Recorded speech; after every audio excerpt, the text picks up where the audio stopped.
Hi there, I'm TV's The Internet's Forrest Valkai. Almost exactly a year ago, I released a video about the movie Gramps Goes to College, a film that was written, produced, directed by, and starring Donald James Parker. The movie is about an unassuming retired computer programmer who decides to go back to college only to realize that they're teaching about evolution there, and so he reveals to everyone over the course of the movie that he is in fact a brilliant academic and a world star athlete and a chess grandmaster and a total heartthrob and a role model to all the youths around him. It's a very funny movie for a lot of reasons. So I released that video and didn't think anything of it until a month ago when I got an email from Donald James Parker himself, asking if I would be interested in having a civil discussion about evolution that we could post to our YouTube channels. A request that I was more than happy to accommodate. Donald and I emailed back and forth for a little while to make sure we understood exactly what we wanted to do with this video. And what we agreed upon is that we wanted to have about 2 hours of discussion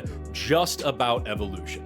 There are a lot of ways in which our worldviews and our values differ significantly, but we wanted to make sure that we stayed on topic as much as possible and just talked about evolution. So over the course of this video, you're gonna hear several times when I say things like, we can talk about that another time, we can deal with that later. We can go into this if you'd like. It's not really necessary for this video, but again, that's not really the point of this. And I'm happy to talk to you about it if you'd like later on. You're also gonna hear me let a lot of things slide that I would normally latch onto. But just as clear as a bell, this inaudible voice went through my head. We have natural medicines in our world that people used to use in the old days before Big Pharma came along. Well, you're going to take an apple and create a giraffe out of it? That's on purpose. We both agreed to that. We wanted to try to just focus on evolution for this video. Over and over throughout the course of this interview, you're going to hear Donald raise a challenge to evolution. I will then give a thorough breakdown of why that challenge makes no sense and explain everything that I can about evolution in this way.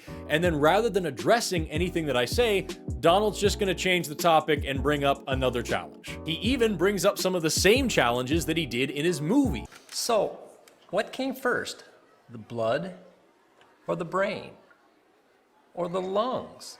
Can't you see how all these systems are dependent upon one another for survival? And I look at the heart, and I look at the blood, and I look at the brain and the lungs.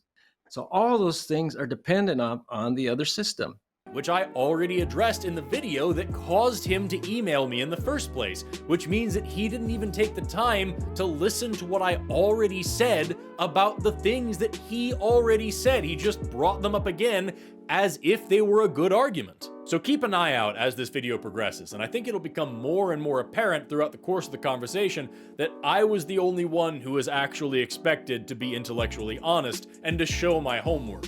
I continue to provide evidence, and Donald continues to provide snappy questions that he thinks are going to instantly destroy my worldview, which in reality are just the kind of arguments that one has with themselves in the shower and then never follows up on. Now, full disclosure, this is a pre-recorded and edited conversation between the two of us, and it's reasonable to expect that one of us might have cut some things out. So, in the interest of full transparency, I've agreed to share all of the raw footage of this conversation with Donald so that he can also edit it the way that he wants and release it on his channel. So, if you want to go watch his video too, compare and contrast them, make sure they're about the same length, make sure neither one of us cut anything out, you are more than welcome to help keep both of us honest. Overall, this ended up being a pleasant and productive conversation, and I think you're going to enjoy it. But before I show it to you, I've got to thank my patrons on Patreon and the sponsor of today's video, Brilliant. Brilliant is an amazing app that allows you to reach your goals in math and science education with fun, interactive, daily lessons that you can complete in the palm of your hand. They have thousands of lessons from basic to advanced topics, and they add new lessons every single month so you can customize their content to fit your own needs and learn at your own pace. And the best part is you can get started for free for a full 30 days and get 20% off an annual subscription to Brilliant Premium by using the link down in the description or just going to brilliant.org/ForrestValkai. Brilliant doesn't offer you lectures in math and science. Instead, they allow you to learn by doing, in hands-on and low-pressure ways, which in my opinion is one of the best ways to learn. Whether you need to learn foundational math or introductory computer science, or even gravitational physics and quantum mechanics, Brilliant will expand your mind and help you unlock new ways of thinking so that you can start to appreciate the scientific beauty of the world around you. So get started today at brilliant.org/Forrest Valkai, or just use the link down in the description. Remember, you get 30 days absolutely free, plus 20% off an annual premium subscription when you use my link. Thanks so much to Brilliant for sponsoring this video, and now let's talk about evolution. Thank you so much for meeting with me. Well, thank you for hosting me. So before we get started, please tell everybody about you. Tell us who you are and what you do and why you're here. I'm not sure your audience really wants to know all that, but I can fling it out here and see if any of the spaghetti sticks to the wall. I have a very unusual situation. I was trained as a teacher, taught school for a while, and then I got into the world of computers, and I programmed for 30 some years. And I was kind of I might consider myself a lukewarm Christian at times. It was kind of like a roller coaster ride. I'd get excited about my religion and then up and down, depending on where I was in life. And when I was 56, I woke up one night. I looked at the clock. It was 2 a.m. exactly. And I'd heard a voice, or I dreamt I heard a voice. I still don't know. It said, write a book about evolution. Well, I wasn't really a writer. I didn't know much about evolution whatsoever. I did know that it was 2 a.m. and I was sound mind, so I just rolled over and went back to sleep. The next morning, when I woke up, that episode was so clear in my memory banks. I just, for some reason, I didn't really expect an answer, but I just cried out to God and said, Lord, did you ask me to write a book about evolution last night? I didn't expect to, like I said, I didn't expect an answer. I thought it'd just be silent crickets, and I'd just go on, eat my breakfast and go for a run or something. But just as clear as a bell, this inaudible voice went through my head. And when you're done with that, I want you to go after Harry Potter and the sexual revolution. So I went from a workaholic computer programmer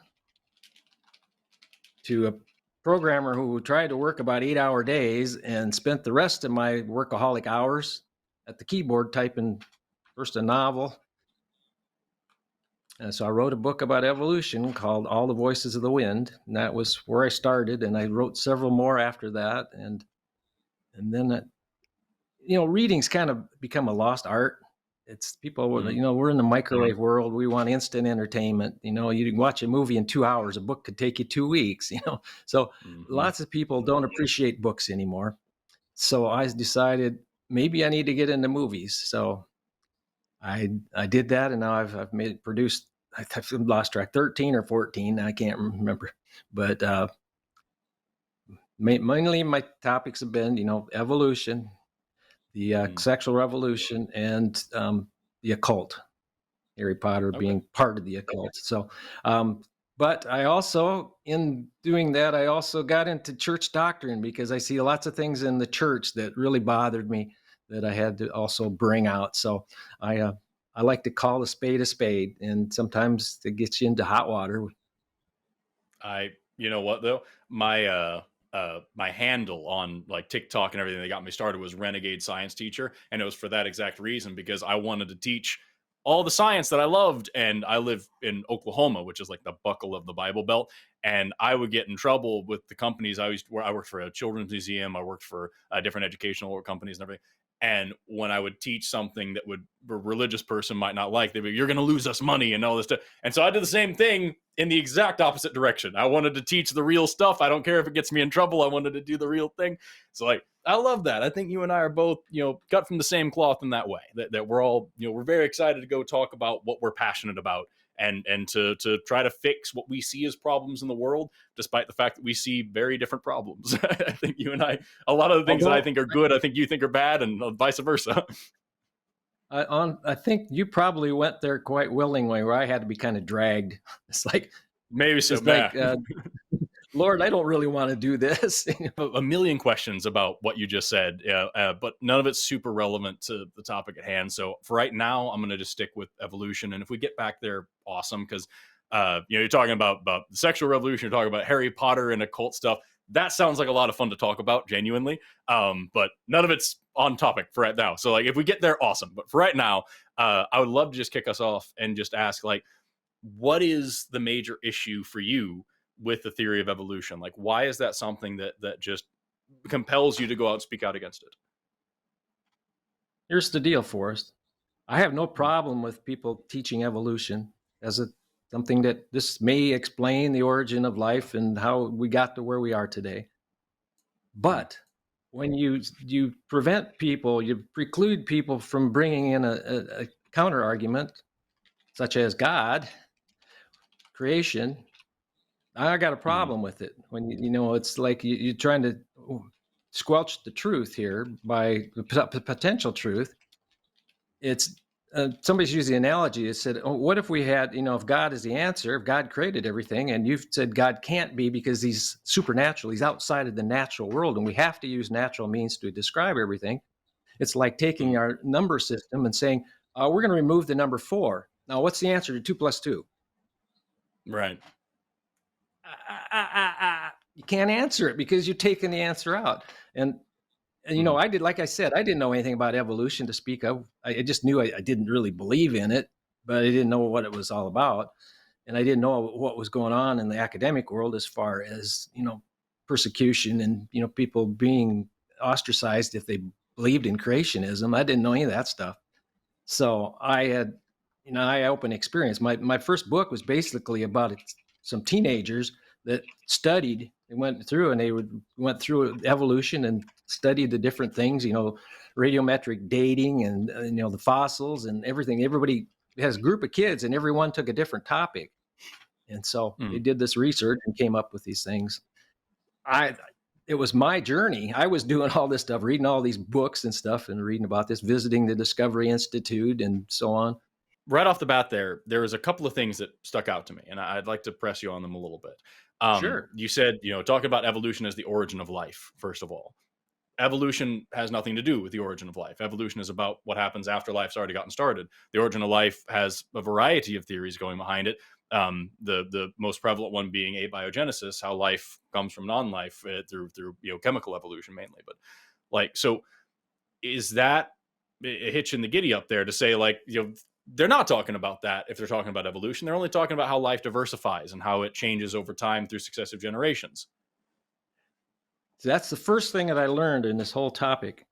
You have to define your platitudes, because otherwise you got people talking two different things, and they may be not even arguing with each other. They're talking about two different things, but they use the same word, evolution.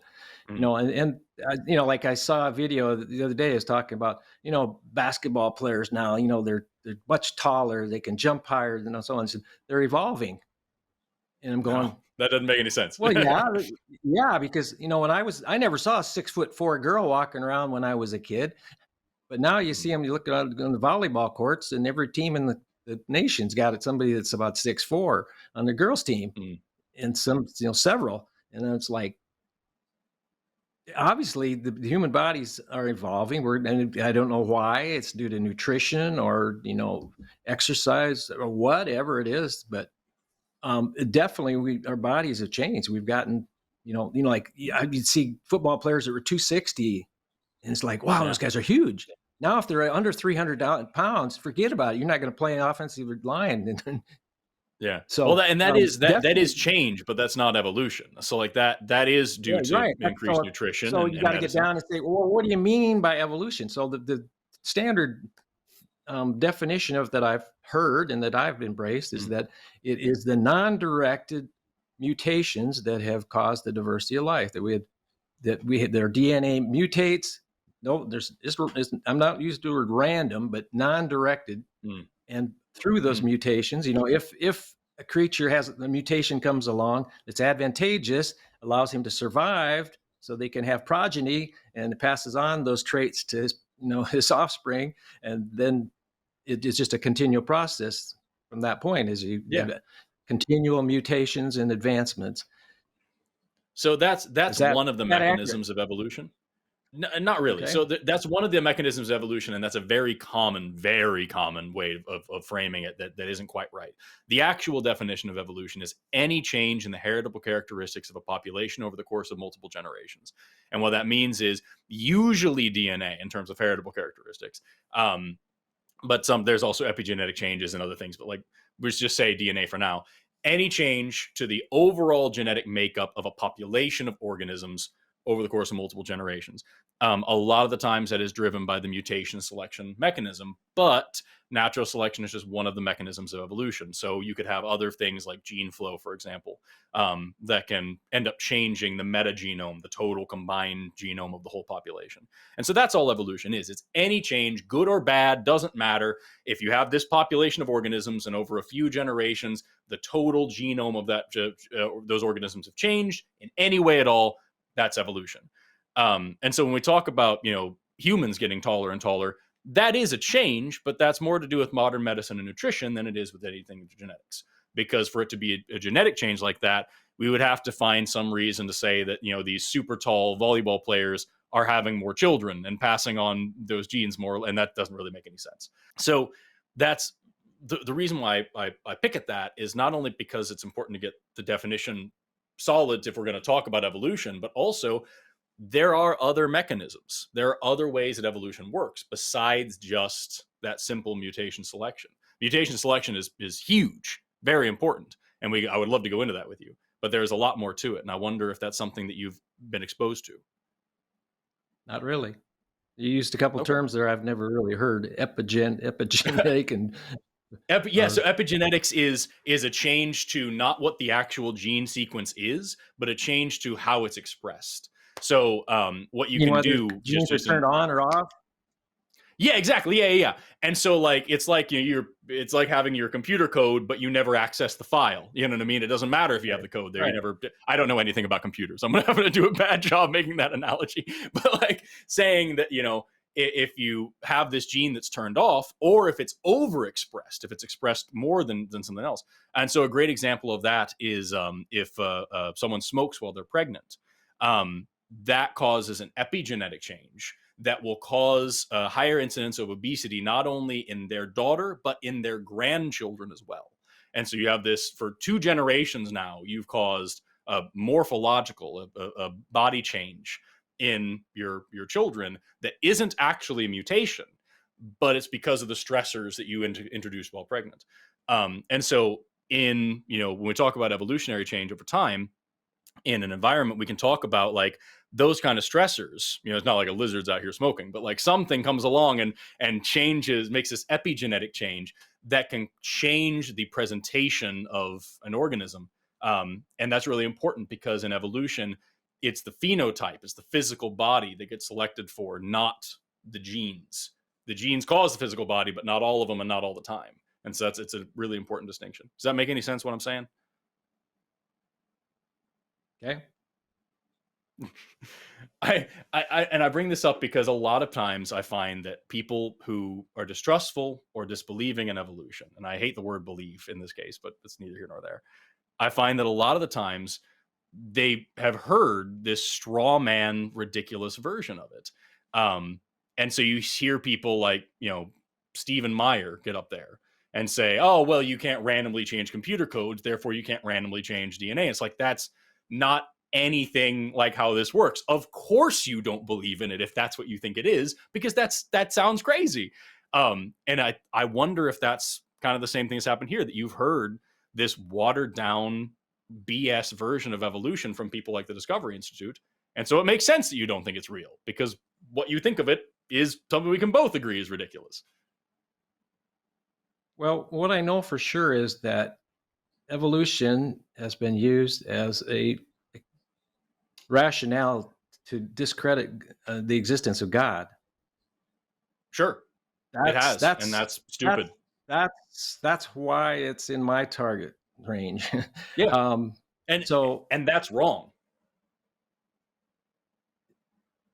I think that's wrong. That people would say there is no God, because if evolution is true, then God can't exist. Is that? Yeah, so let me be clear. I am extremely atheist, and I'm an atheist activist, but none of that has anything to do with evolution.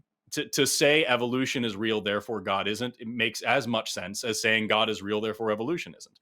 There are people who believe in theistic evolution, where they believe that God drove evolution and guides it the way that it does. There are deists out there that believe that God started the universe in such a way that evolution would happen naturally. Um, that that's a big sticking point for me in a lot of videos that I do, where the exact opposite argument is done. I've got, in the same series that I talked about your movie, very often people will say, here's this reason why I don't believe in evolution, therefore the Bible is true. And that makes just as little sense. You know what I mean? So both can be true. I have an issue with the God hypothesis, but that's potentially another conversation, but like I think that's equally dumb to say evolution is real, therefore God isn't. That doesn't make any sense, because they're not mutually exclusive hypotheses. And they certainly aren't, one isn't contingent on the other, if that makes any sense. Well, it's very interesting. There are people like Dawkins will say there's no way that God and evolution can coexist. And I agree with him. That's using the theory that I told you before. But then you got Francis Collins, who's an evolutionist, but he's a Catholic, a strong Catholic. Yeah. I reached out and I talked to both Francis Collins and, I forget the other gentleman. There was another gentleman who's Catholic that was a big proponent of evolution. And I pointed out to him, I says, you have this Nicene Creed. I believe in God, the Father, the creator of heaven and earth and all things visible and invisible. But now you're saying you believe in evolution, but you have this creed that you recite at church. I mean, they're not compatible. You got to choose one or the other, dude. Are you of the mind that one can't exist without the other? That God exists, therefore evolution doesn't?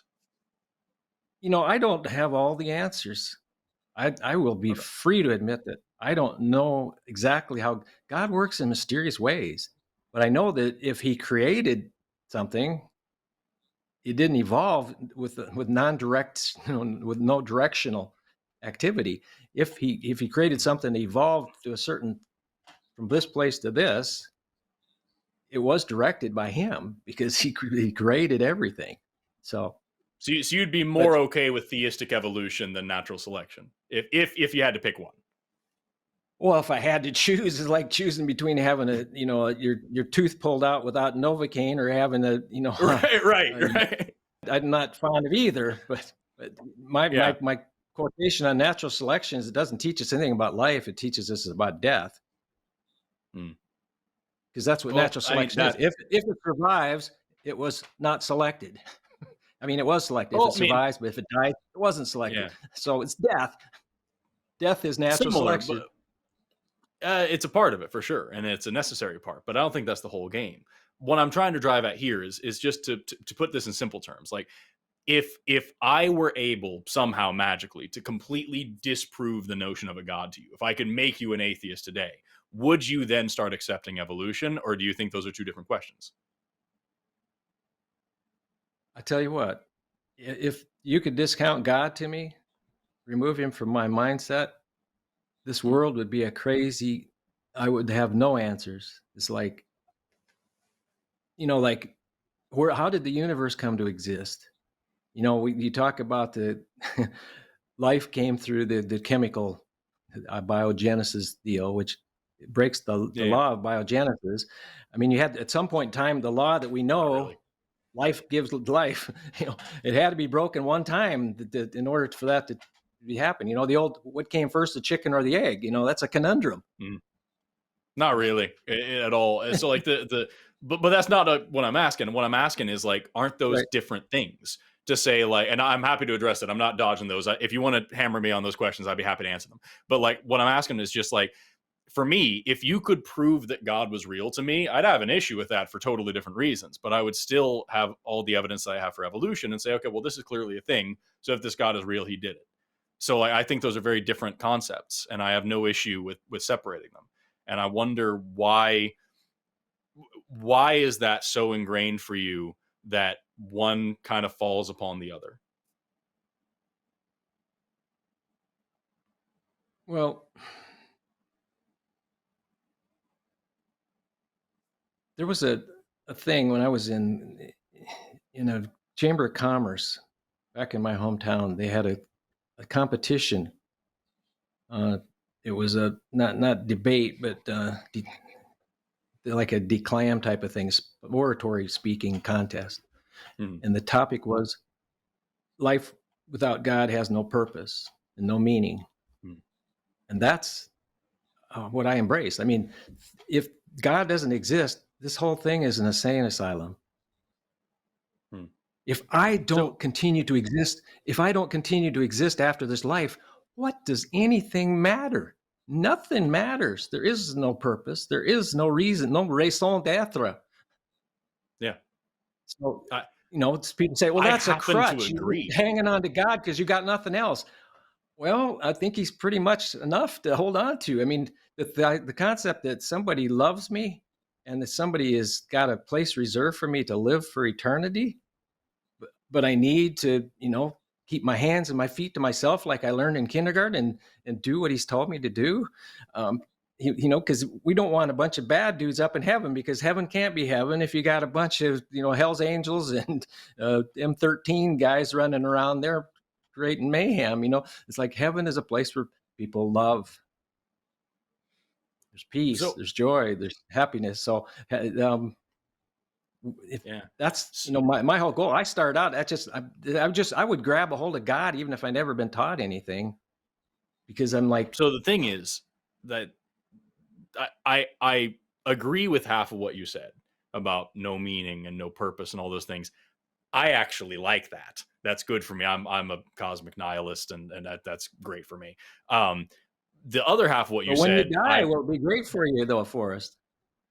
oh well, I'm dead. I'm dead. I'm fine with that. I have no. Well, what if you're The not? other half of what What you if you're not said. dead when you die?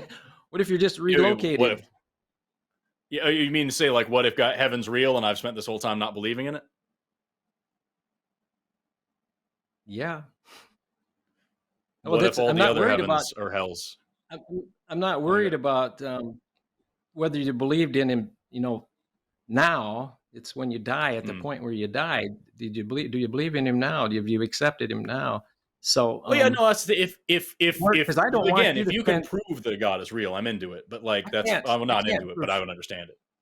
Nobody can prove anything to anybody. We all can be taken evidence, but we all choose to accept what is real and what isn't. So, it's like I saw you had the Round Earther shirt on the other day in one of the videos Mm. that you did.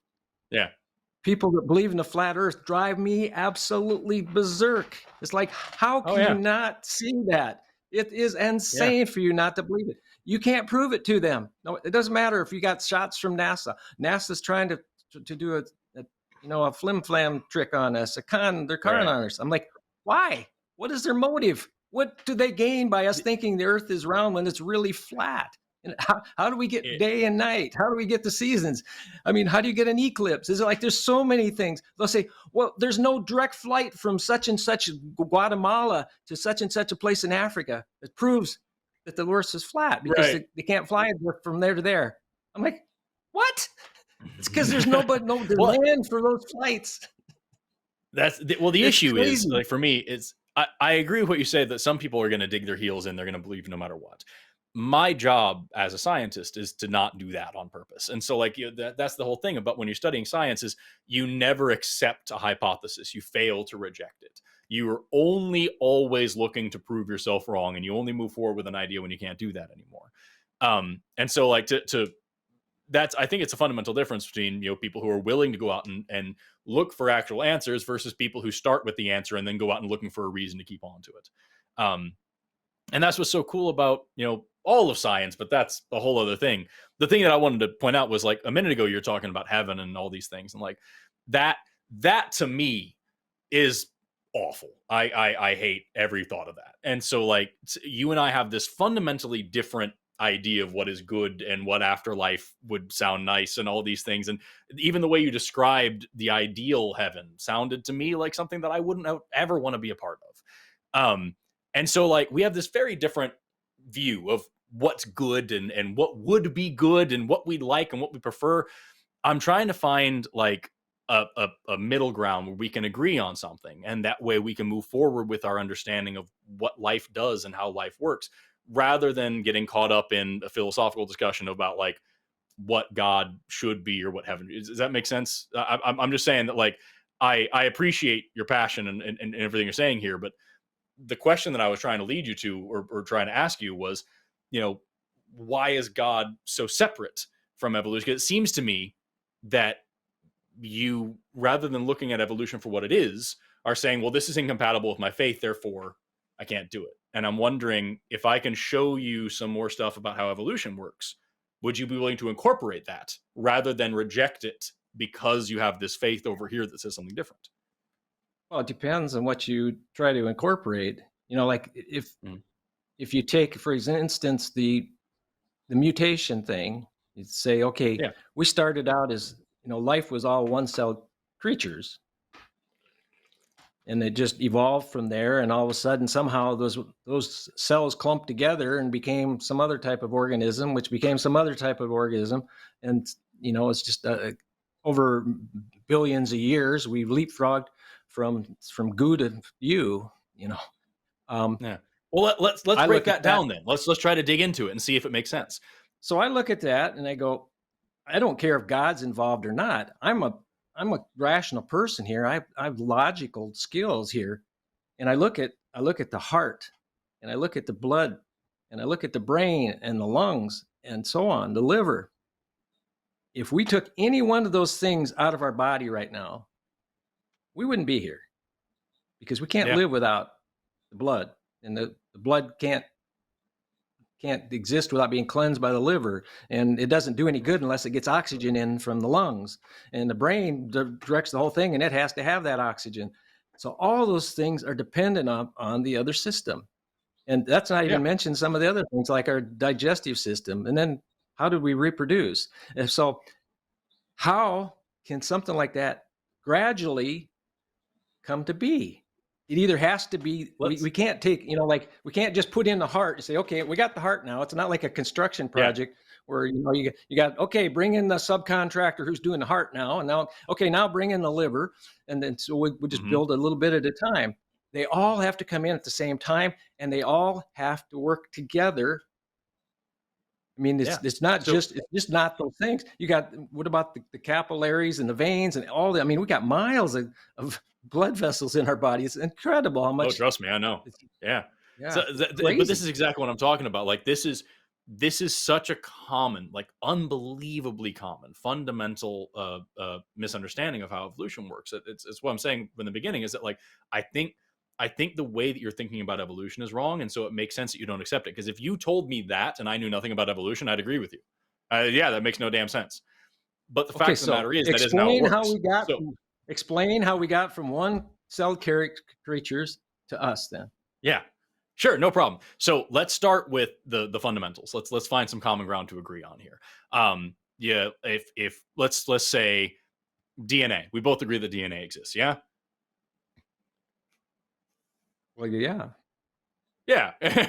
And that's, for lack of a better word, the blueprint for a living organism, right? The only difference between any two organisms really fundamentally is just their DNA. So if you had the DNA to be a sponge, you'd be a sponge. If you happen to have the DNA to be a human, so you're a human, right? So the DNA is the thing that makes an organism, makes it what it is. We know that it's broken down in DNA genes. Comprised of? Yeah, what's DNA comprised of? Nucleotides, mainly.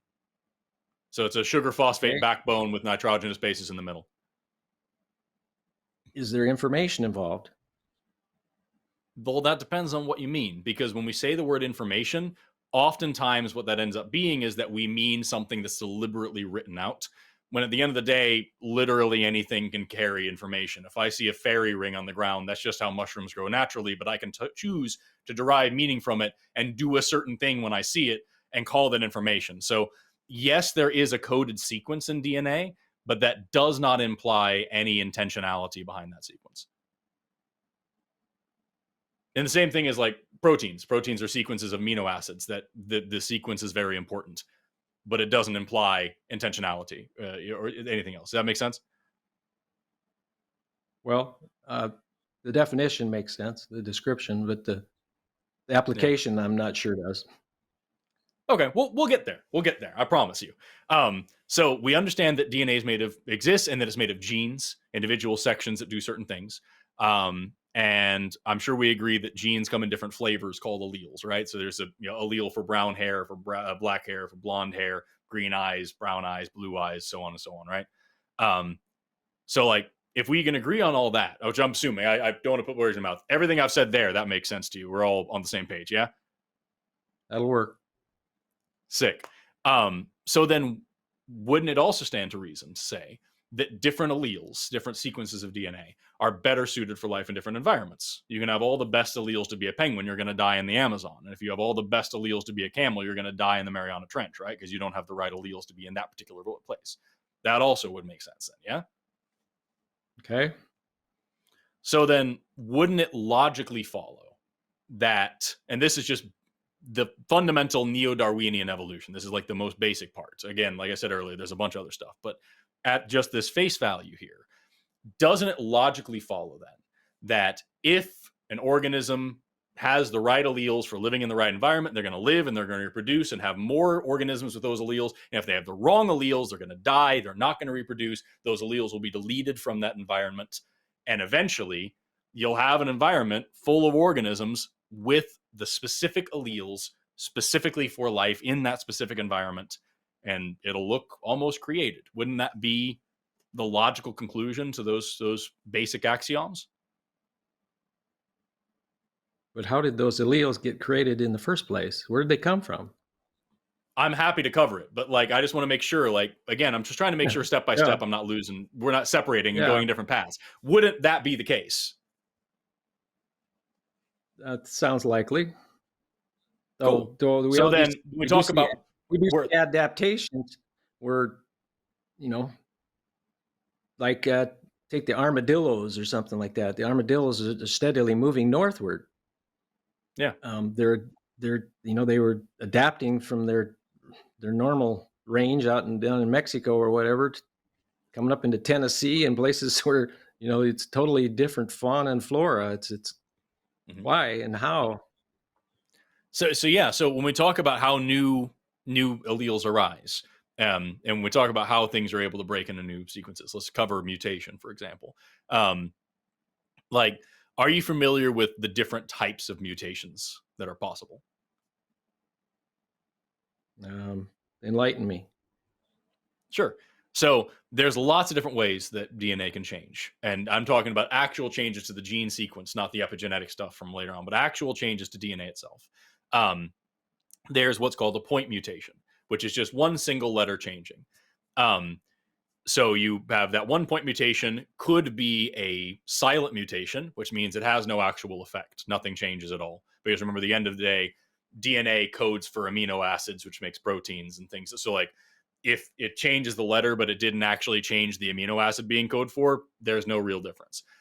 But a different mutation, single point mutation, could come along and change that and make now this one mutation that was silent actually means something now. And now it means twice as much thing, Or it could be a missense mutation, which means it changes the amino acid being coded for. So it changes the protein structure that it creates.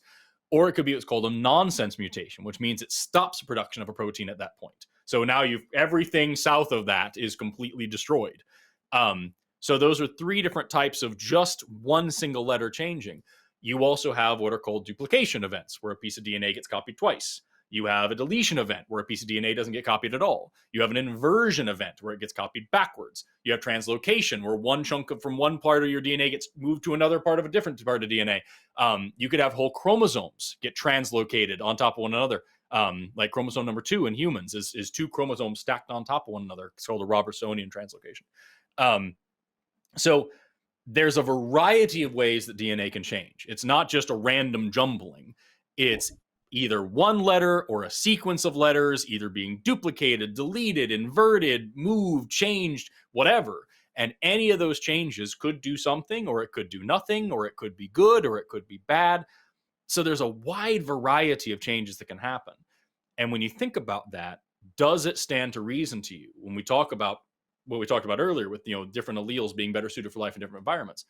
Does it stand to reason to you to say that if you have an organism, say, a macaw living in the rainforest that's pretty good at cracking nuts, and then there's one of these huge amounts of mutations that could possibly make their beak a little bit stronger, and now this one has a stronger beak, cracks more nuts, gets more food, lays more eggs, and then has more children, and those children also have this good beak gene, wouldn't that make sense? Wouldn't that be the logical conclusion to that as well? And that's simplistic explanation, perhaps. But let me ask this question. It is very simplified. It is very oversimplified. You're right. Yeah. Doesn't DNA exist in each cell? Most of them, yeah. Almost every cell in your body has DNA. There are a few that don't. So red blood cells, things like that don't. So would that change, that mutation be not confined to one cell at a time? No. So the mutation happens in germ cells and gametes, sperm and eggs, or other things that don't use those. But like whenever you're talking about reproduction, that's when these things matter. So a single cell organism obviously is going to be doing clonal evolution. They're not changing the same way as us. But speaking just in terms of something simple like humans, you would have a change in the DNA of a sperm or an egg cell that would then be carried on. And yes, that mutation would be present in every cell in your body. But that's also where epigenetics comes in. Your bone cells have the exact same DNA as your skin cells. The reason why your skin isn't bone is because certain genes are turned off in one and turned on in the other. And so, you could have a change to the cells that function, make this beak function, the muscle cells, the strength of the keratin, whatever it may be, that would not be carried over to everything else. And it would only happen in the offspring. So the parent that has that mutation in their germ cells wouldn't notice it. The offspring would be better off. Okay, so let's use a less simplistic example here. The Bombardier beetle has this acid that it produces in its body that can squirt it out to thwart its enemies. Yeah. Well, in order to use this acid, it has to have an acid-proof compartment to store that acid. Mm-hmm. So, first of all, it had to have the compartment, mm-hmm. and then the acid had to come along, and then it had to have the mechanism for squirting it out, spitting it at his opponents, a gun. How does something like that? Is that just a fantastic coincidence that it just happened to have these mutations come along that created this compartment? Yeah. And then the compartment is just sitting there going, well, I'm not being used for anything. It'd be nice if I had some acid come along. But the body, the beetle had to go down to the butt compartment store and buy a new butt compartment and all that. Yeah, exactly. Yeah. So what you're talking about here is exactly the same as earlier on when you were talking about how you need the lungs and the heart and the brain and the blood all working together. Yep. This is what we talk about when we talk about complexity. Usually the creationist term is irreducible complexity. If I take any one part of this out, it falls apart. Yes, exactly.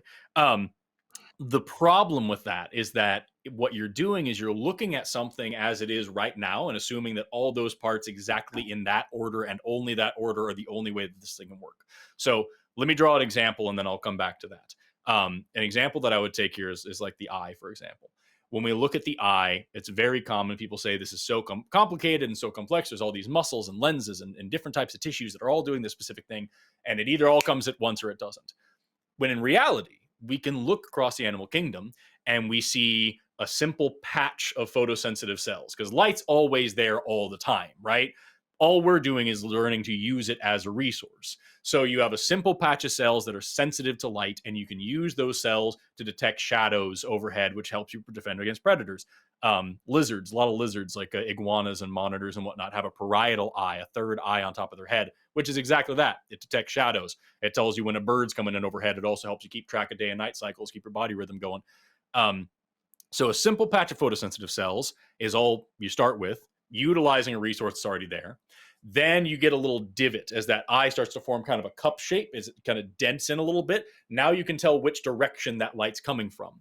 And as it divots a little bit more, as the hole in the middle comes in, I don't know if you ever wear glasses or anything like that, but if you take glasses off and you look through a pinhole, you can see really well, because the finer the aperture, the better resolution you get.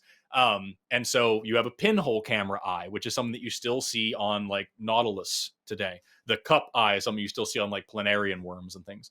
And then you can start to fill that little cup in with fluid and maybe put a little lens on the end, something that you still see basic lens eyes and like snails and things like that, that allows you to kind of focus that light a little bit better. And then you add ciliary muscles that can squeeze that lens, and a cornea on the top, like you see in humans today, that allow you to change the focus over time. And so we can look out in the animal kingdom today and see lots of different kinds of eyes, from very simple to very complex. And we can see these in the fossil record as well. And so when we talk about complex systems like the bombardier beetles whole thing, it's really easy to do the same thing and look at it exactly as it is now and say, well, did he get the compartment first or the acid first? When it's a lot easier to look across the animal kingdom and say, oh, well, there's lots of different things that can shoot bodily fluids in really gross ways. And it would be very easy to make that, fluid a little bit more acidic over time. We have, special adaptations in our stomach that allows our stomach acid to not eat our way through our stomachs. We produce bile. We have this rough internal layers. So like, we understand that it's very easy. You don't have to have a special compartment. You just have to have the same compartment that everybody else has, and then adapt that compartment at the same time that you're adapting the acid, which would make sense. If you were doing one, then the other would necessarily follow. And indeed, we have a word for that. It's called mosaic evolution. And we see it across a lot of different examples where different things evolve at different rates and different times. And it all ends up doing this one complicated thing because different adaptations build on one another. So when you look at it from the front end, like you're doing, yeah, it sounds fantastical. But if you look across the animal kingdom and you see all these different stages that are still around today, and you kind of build it up in this framework of understanding that different adaptations can stack upon each other, it makes a lot more sense. Did anything that I just say there sound unreasonable? Well, yeah, the whole premise is unreasonable because take the back to the eye, which Darwin said, sure, if anybody could prove that the eye evolved, then his theory was safe, something to that effect.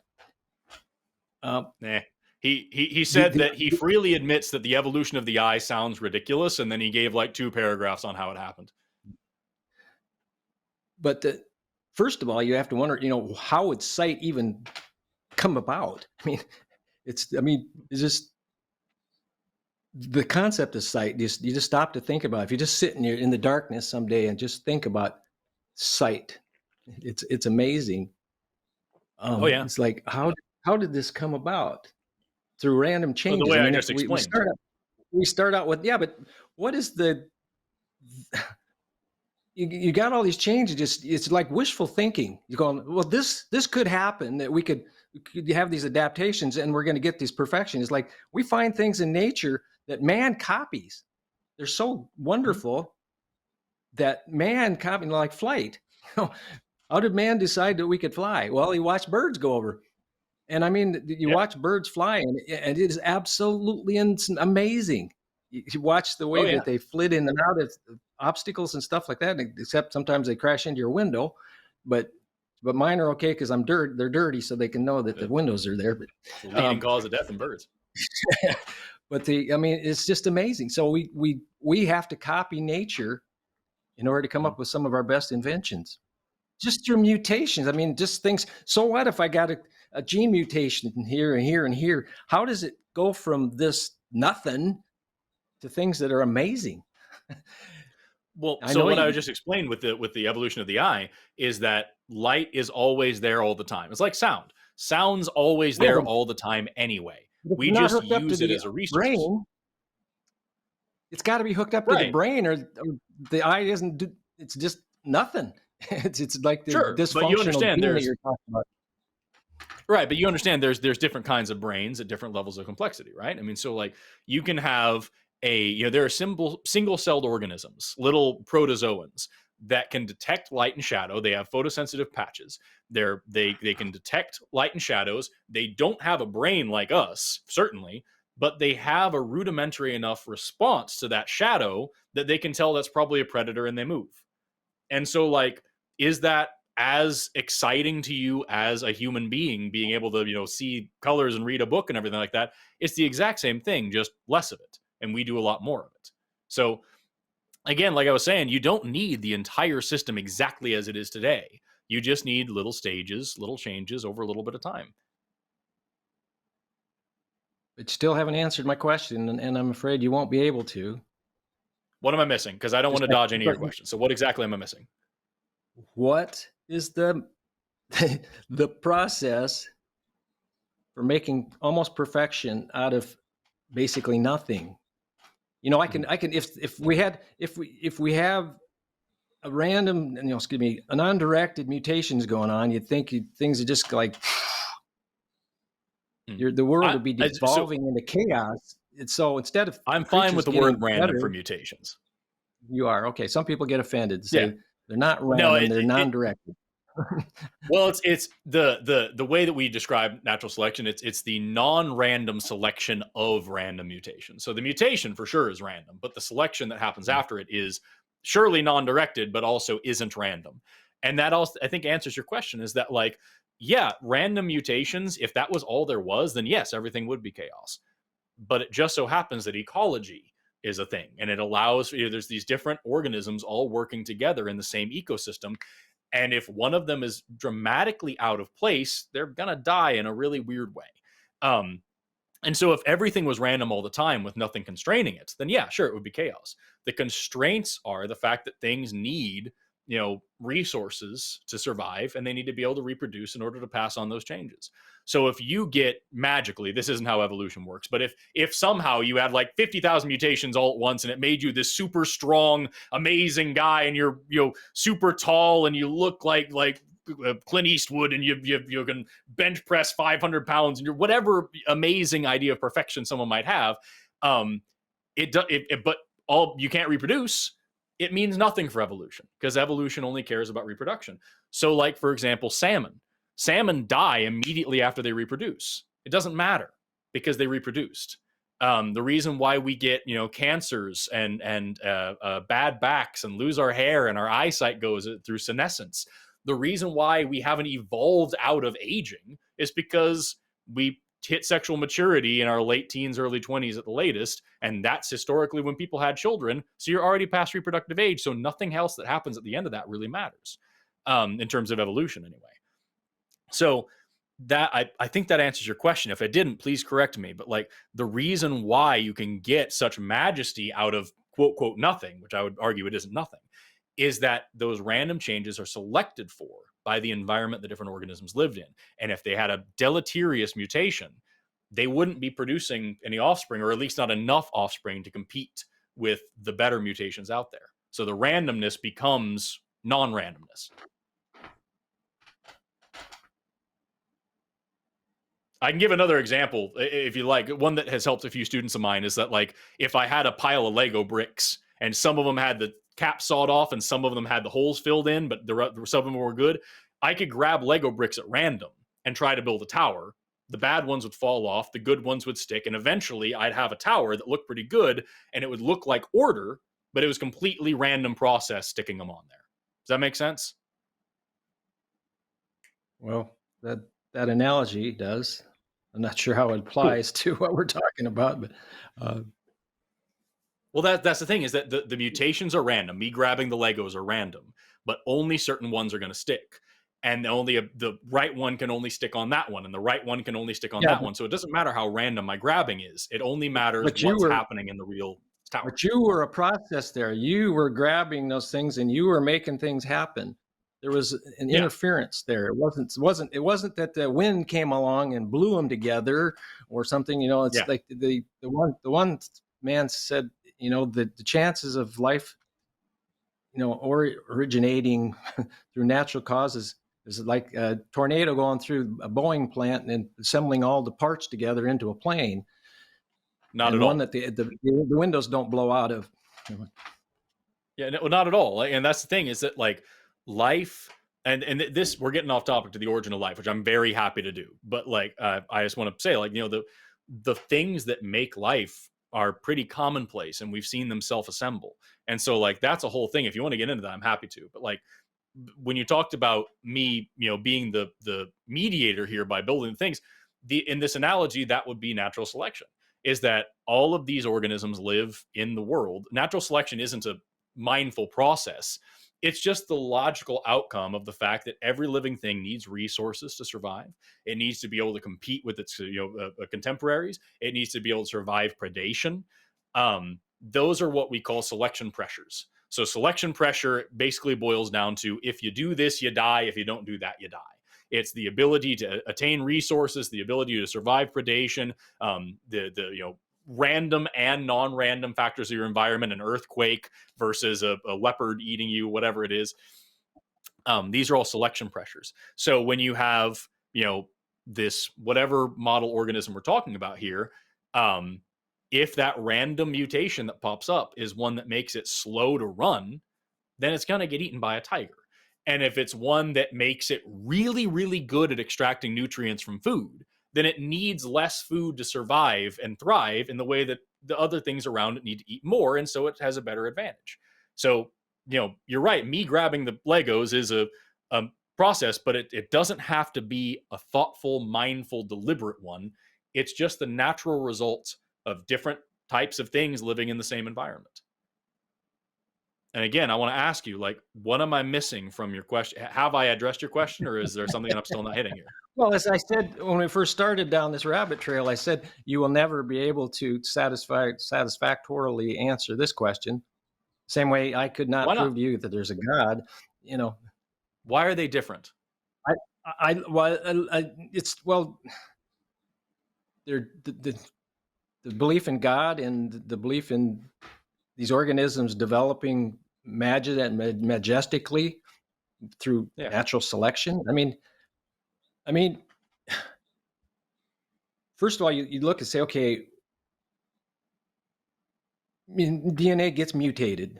Yeah, once in a while there's mutations come along, but how often would these mutations be advantageous in the first place? And what would the chances be of these not only being advantageous, but leading to something being amazing, And you make the statement, you said the origins have nothing to do with evolution. Well, I differ on that one, because if God created everything as it is today, the origin of life explains the diversity. Boom. Mm-hmm. So what about the fact that we have seen the mutation selection mechanism in action, both in the lab and in the field? So like, for example, we can put, I've done this myself in my undergrad, is you can put, bacteria on a plate and that has increasingly more antibiotics, and you can watch as they grow up to the point where they can't survive anymore. And then there's a mutation and they grow into the next area. And then there's another mutation, they grow into the next area. There's the Lenski long-term evolution experiment where they've been doing this for decades now. And they've shown you can take the bacteria from 1970, whatever, that they've frozen, and the ones from 2020 that they've frozen, and they have completely different genomes, and they survive in different environments, and they do different things because they've just shown them evolving in the response to different pressures that they've put on them over time. So like, and there's also the lizards that we put out the coast of Croatia. They moved lizards from one island to the next, came back 40 years later. And this island, they were mainly eating insects over there. Over here, they had to eat vegetation. And their skulls had changed shape a little bit. And their intestines had changed shape a little bit. And they were better adapted to eating vegetation. And genetic evidence showed that they were the same population. These were the descendants of those ones. So like, there's laboratory and field experiments that show in short term, this is not changing into new animals, but it's showing that even in just a little bit of time, you can get major morphological changes based on new selection pressure and new mutations coming in, filling in the gaps. Does that not sound like exactly like what I'm talking about?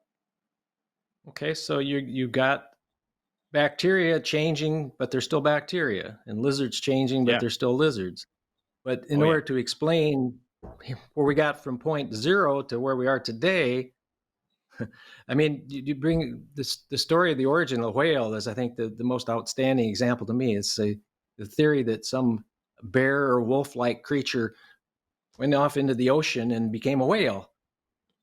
It's That to me yeah, is like the it is a flat weird one. earthers. It's more like a fox deer kind of thing. Indo-Hyas, they're these weird little dudes. As a matter of fact, that's something that we're still learning quite a bit about today, because when we look over the fossil record of those things, isotope records show the transition between freshwater and saltwater. The fossil record shows the rostrum, the nasal aperture, moving back onto the head to be where it is today.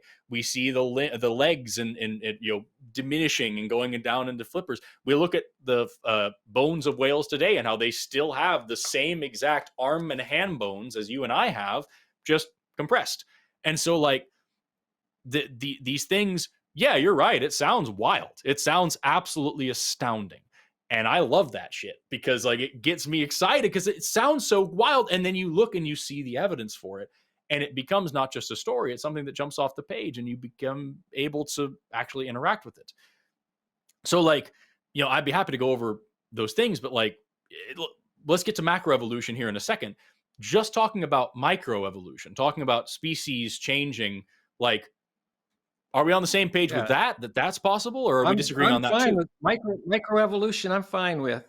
Okay, so Things adapt. bacteria, Adaptation. right? And that happens because of mutation. That happens because of mutation. There's new mutations, random mutations, and then the best ones are selected for. And that's how we get those genetic changes in populations. That's how the bacteria and the lizards were able to adapt to their new environments. Are we in agreement on that? Okay, so to answer this question for me, when Well, it's first, are we in when agreement on that, or are we not? yeah, yeah, okay. We are? Okay, excellent. Now please ask There whatever is you like. revolution exists. So, but in the wintertime, it gets cold out. Yes. I go I go outside and I go walking. I'm freezing my butt off at 40 degrees or something like that to start with. As the Mhm. winter gets colder, I get more and more comfortable being in colder temperatures. I'm Yeah. acclimating. I'm adapting. But do I have genetic changes going on in my body? No. So this is another super common sticking point for people, is that there's a difference between acclimatization, adaptation, and evolution. So acclimatization is what you're talking about. It can be short term, a few months or less, sometimes even just a few seconds. It's just changing your body, the physiological response to the environment around you. Say you go for a run and you have increased metabolic demand, your blood vessels dilate, your heart beats faster, you're sweating, blah blah blah. This is acclimatization, getting used to the wintertime, not being so cold from one day to the next. That's acclimatization. Evolution, as we talked about earlier, is a change in the heritable characteristics of an entire population of organisms over the course of several generations, which could be anywhere between a few minutes to a few decades. So depending on the species. In the middle, you have adaptation, which is this really sticky, tricky word, because adaptation can be used to describe a change or the process of the change or any individual characteristic of an animal. So, or of an organism. So, like if I talk about a polar bear has black skin to help it absorb a little extra heat from the sun and stay a little bit warmer. I can call the black skin itself an adaptation. I can call the process of it developing the black skin over several generations adaptation. I can call all these things. These are all just a fun way to use this word, and it freaking sucks, and it makes it really difficult to teach. And I hate it. It's like the common use of the word theory. When people say theory just means guess, because that's the way we use it commonly, and that's not what it means in science. So when you're talking about that's acclimatization, that's acclimation, that's not actually evolutionary change. Right. Where is that going for you? I just wondered how you would explain that. So Yeah, I it's wondered it's if there just was something I physiological didn't know changes. about. Yeah, that makes perfect No, sense. Yeah. that all has to do with one of the, here's a crazy secret about biology, is that we don't know what the hell life is. We don't have a definition for the word life. We just have characteristics for what life does. And one of the 7 qualifications for calling something alive is homeostasis, is being able to maintain a stable internal environment as opposed to the external environment. And so, like, yeah, a lot of people use the word adaptation for that. A lot of people use the word, different things, but it's not really to do with evolution. Although the ability to do that is an evolved trait, which is weird. It's kind of frustrating to discuss. Yeah. Do you have any other, like, before we move on to anything else, because I want to get to macroevolution with you, and I'd love to talk about the origin of life with you as well. Is there anything else right here that you feel like I haven't properly addressed? No, I think we're good. Okay. Let me ask you one more question before we move on. Like, there was one thing Sure. that really stuck out to me, is that you said a minute ago, like, that you don't think I'd be able to adequately answer whatever questions it is. And like, I feel like I've To my covered everything. satisfaction. To your, Yeah. to your satisfaction is what the key. I just can't fathom how, you can go from 0 to 1 million or Yeah. something like that with Right. with just these chance and random mutations. Sure. I mean, I mean, I can see where things could change, but to change the way they would have to in order to go from a one-celled creature in the beginning to having, I don't know how many species of creatures do we find on the earth today? I mean, just in Millions. the insect world. I mean, and Yes. most of them come to my house. It's like, but I forgot who said it, but somebody was saying if there is a god, he must be very fond of beetles because we have so many beetles. Like, that was, I forgot who said that. Someone's going to correct me in the comment section and call me stupid. But yeah, so like that's the thing. I want to make sure before we move any further, like we're going to get there, and I think we can come to some common ground on it. But like when you said to your satisfaction, it just jumped out to me because very often, we'll have these discussions with people and they make it clear, like, you're not going to change my mind. And I want to make sure that that's not where we're at right now. Are you open to changing your mind at all on this? Or do you think you're just locked down, this can't be true, and you're not going to agree? I doubt that you could provide anything that's sufficient to change my mind. And I would use the analogy of this. You have a junior high football team. And so you say, okay, we're going to get a new coach in here. We're going to really train these kids. They're going to be excellent. We're going to go win the Super Bowl next year. We can beat all these teams in the NFL.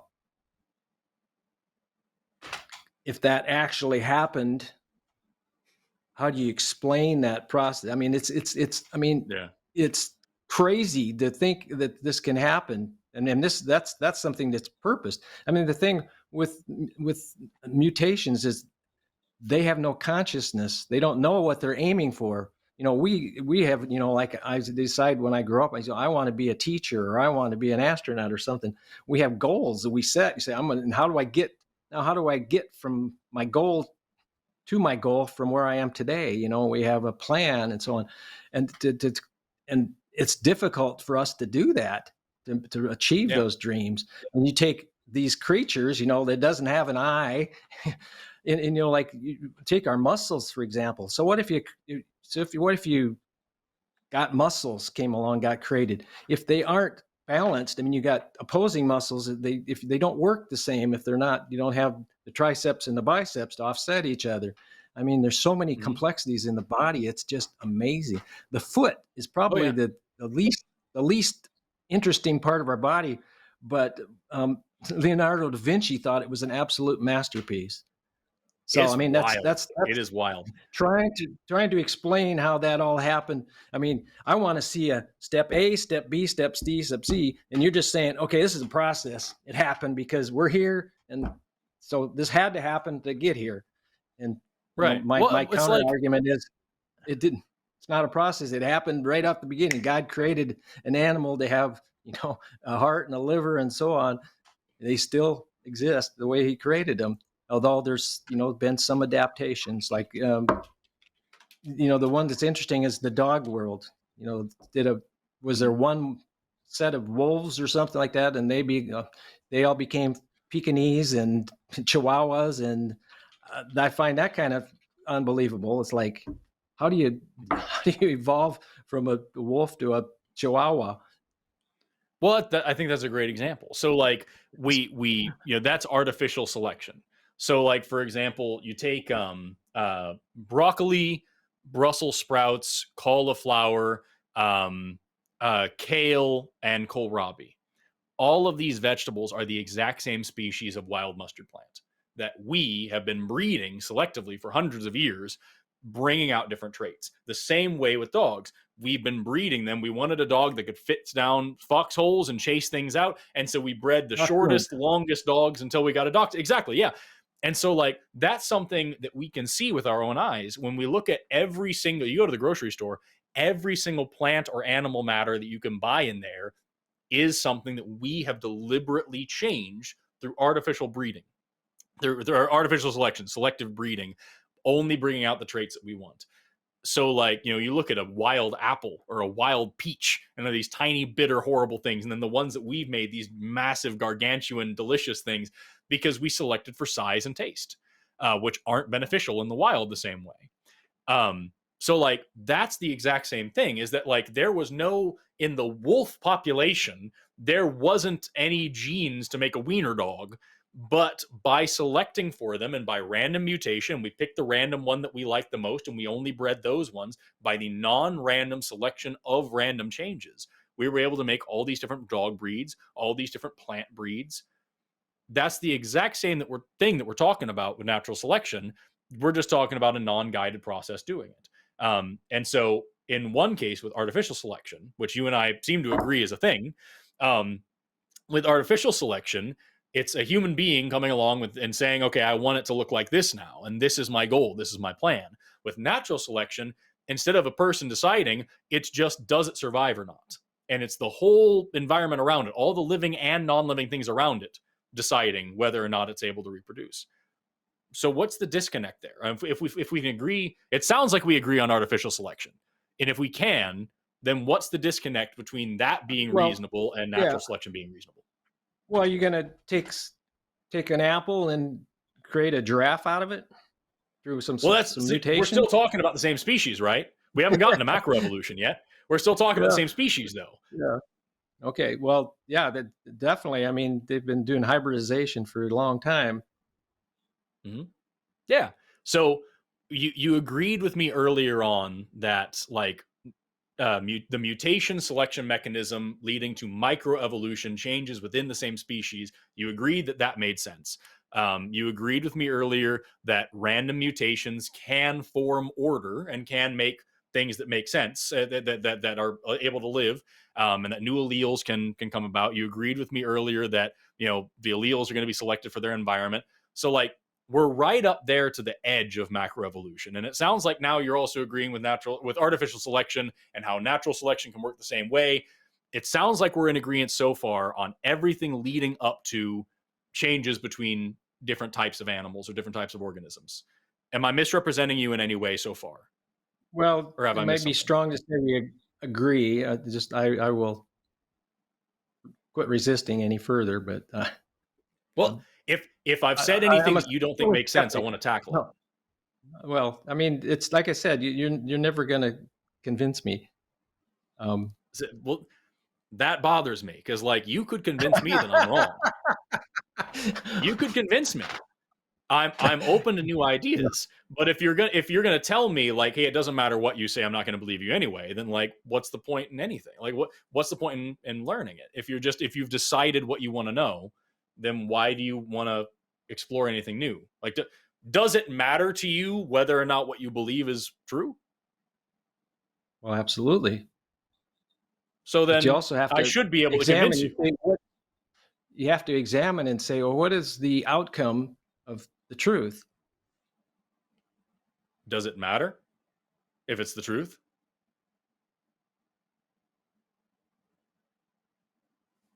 I would rather know the truth and be happy with it. So, like, if you're going to tell me that there's nothing I can say to convince you, if I'm right, I should be able to convince you, right? Well, doesn't that track? Yeah. So conversely, then, if I'm right and God does exist, then you should be willing to accept that. Yes, absolutely. If God is real, I want to know. And if evolution isn't real, I want to know. And I would be more than happy to change my mind. But, like, the thing is, I haven't been. What do you gain? What do you gain by embracing evolution and not embracing God? What do I gain by embracing evolution and not embracing God? Is that what you asked? I'm sorry, I couldn't hear it. Yes. I gain the truth. As far as I know, Well, from what I've you just- understood. So as far as I know, from what I understand about the world, from the evidence I've gotten, evolution is real and God is not. Or rather, I shouldn't say God is not real. That's wrong to say. I don't have a reason to believe in a God. I do have a reason to believe in evolution. So I'm following what I have a reason to believe. And that's the same thing for absolutely everything. The only reason I believe in plate tectonics, the only reason I believe the earth goes around the sun, the only reason I believe in anything at all is because of the evidence leading up to it. So when you say, I don't have anything specifically to gain being an atheist, I'm not like, going out here trying to win the prize. It's just that hasn't convinced me, but evolution absolutely has. And I've got more than enough evidence and reason to believe it. And I've done experiments on it myself. I've done research that involves it. It is the central theory of biology. It's the glue that holds all of biology together. Oh, Nothing makes no, sense you're without not it. going to pull that card, are you? I The absolutely glue am. that holds Nothing in biology makes sense without evolution. So it's Oh not my like God. if you could prove it wrong, amazing. We have so much more work to do. We have to go back and reevaluate everything. But as I said earlier on, these two questions are disjointed. So even if you could prove evolution wrong, it would mean that we have a lot of shit to figure out in biology, but it doesn't say anything about a God to me. That's a totally different question. And So- just to be clear, if I could, I'm sorry, I know I rambled for a long time, but if I could just throw this in there, like it's important to also point out that happening where like the fundamental core of biology fell apart and we had to start from scratch, that's happened several times. The evolution being a thing completely changed what we thought we knew about biology. Fossils completely changed what we thought we knew about biology. Microorganisms completely changed what we thought we knew about biology. The history of biology is this is how we know everything works, and then we discover a new thing and everything falls apart and we have to build it back up from the ground up. So like I would be fine with that if there was a reason to believe that's the case, and there just isn't. So that's I want to say that so that nobody listening, I know for sure I could hear the comment section in my head where someone's going to say, see, he only believes it because it would destroy his worldview. No, my worldview, as I said earlier, is about trying to prove myself wrong and only moving forward when I can't anymore. I can't prove evolution wrong. The evidence is too overwhelming. If something comes along that changes it, it's going to be a huge deal. Now, please, I'm sorry. I know I talked for a very long time. I'm sure you have something to tell me. I might wonder how much research you put into finding God and proving that that you were wrong in the assumption that he didn't exist and that he doesn't love you and doesn't want you to live with him for eternity. Yeah. So two things I think are important here. Number one, I mentioned earlier when you talked about heaven, like that it was just not something that I was interested in at all. We can go into this if you'd like. It's not really necessary for this video, but like what you just described, this God that loves me and wants me to live with him for eternity, that sounds awful to me. That is actually a deeply hurtful idea. And so like, but that's neither here nor there. I live in Oklahoma. There's double-digit churches within walking distance of my house. I find crosses or not just crosses. I don't want to pick on Christianity. I find these religious symbols that are all around me and these ideas deeply troubling and offensive. I don't like it at all. It's not for me. But that's neither here nor there. At the end of the day, as I said before, if you could provide sufficient evidence for a God, I'd believe in it. I would still be deeply against it, but I would believe it's real. I just wouldn't like him very much. But that still has nothing to do with evolution. You'd be like a smoker then that would believe that tobacco was going to give him lung cancer and tuberculosis. But chooses to smoke anyway, yeah. But kept right on chain smoking. That's for lack of a better analogy, sure. It's just I don't like the idea of the gods on offer. I don't like how they're described. I don't like the implications of what they are. I don't like the logical conclusions of them. But again, that's not really the point of this. I do whole atheist call-in shows about that. And I'm happy to talk to you about it if you'd like later on. But like for right now, what I'm trying to draw attention to is just the fact that like, even if you could prove that there's a God, okay, then now I know that, but I still have all the reason to believe in evolution. It's not one or the other. So the best you could do is tell me that this God deliberately made evolution happen in the way that I see it.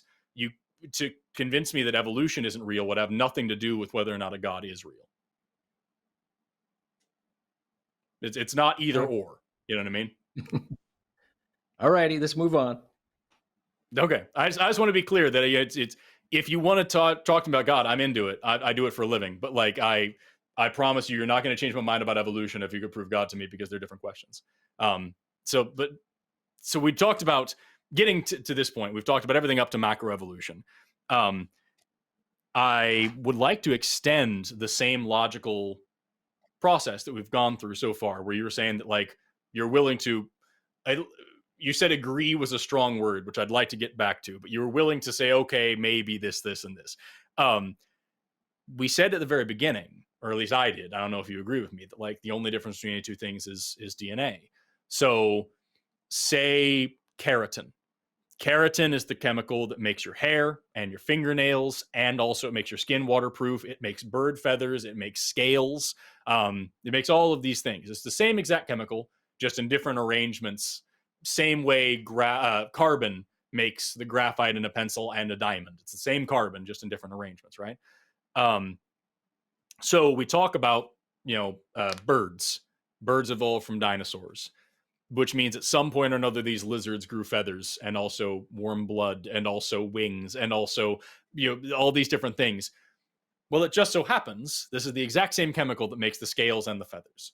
So a small mutation to a dinosaur's scales causes those scales to develop as feathers, the same way that we can see now today chickens and pigeons that are selectively bred through artificial selection by humans to grow feathers on their feet where they would normally have scales.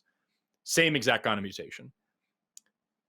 That's changing this lizard into a bird, changing from scales to feathers, changing cold blood to warm blood, whatever else you want to go. But they would have, slightly different heart muscles and slightly different muscle tissues and things like this. When we talk about changing one kind of thing to another, all we're talking about is an accumulation of small changes.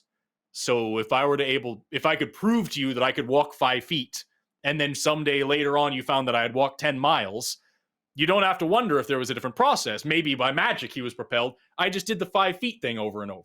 So if we can agree that small random mutations can become non-random ordered selection that causes new bodies, new phenotypes, where's the disconnect for you between that and then saying also we can get a totally new species, or a totally new, I should say, a new type of organism?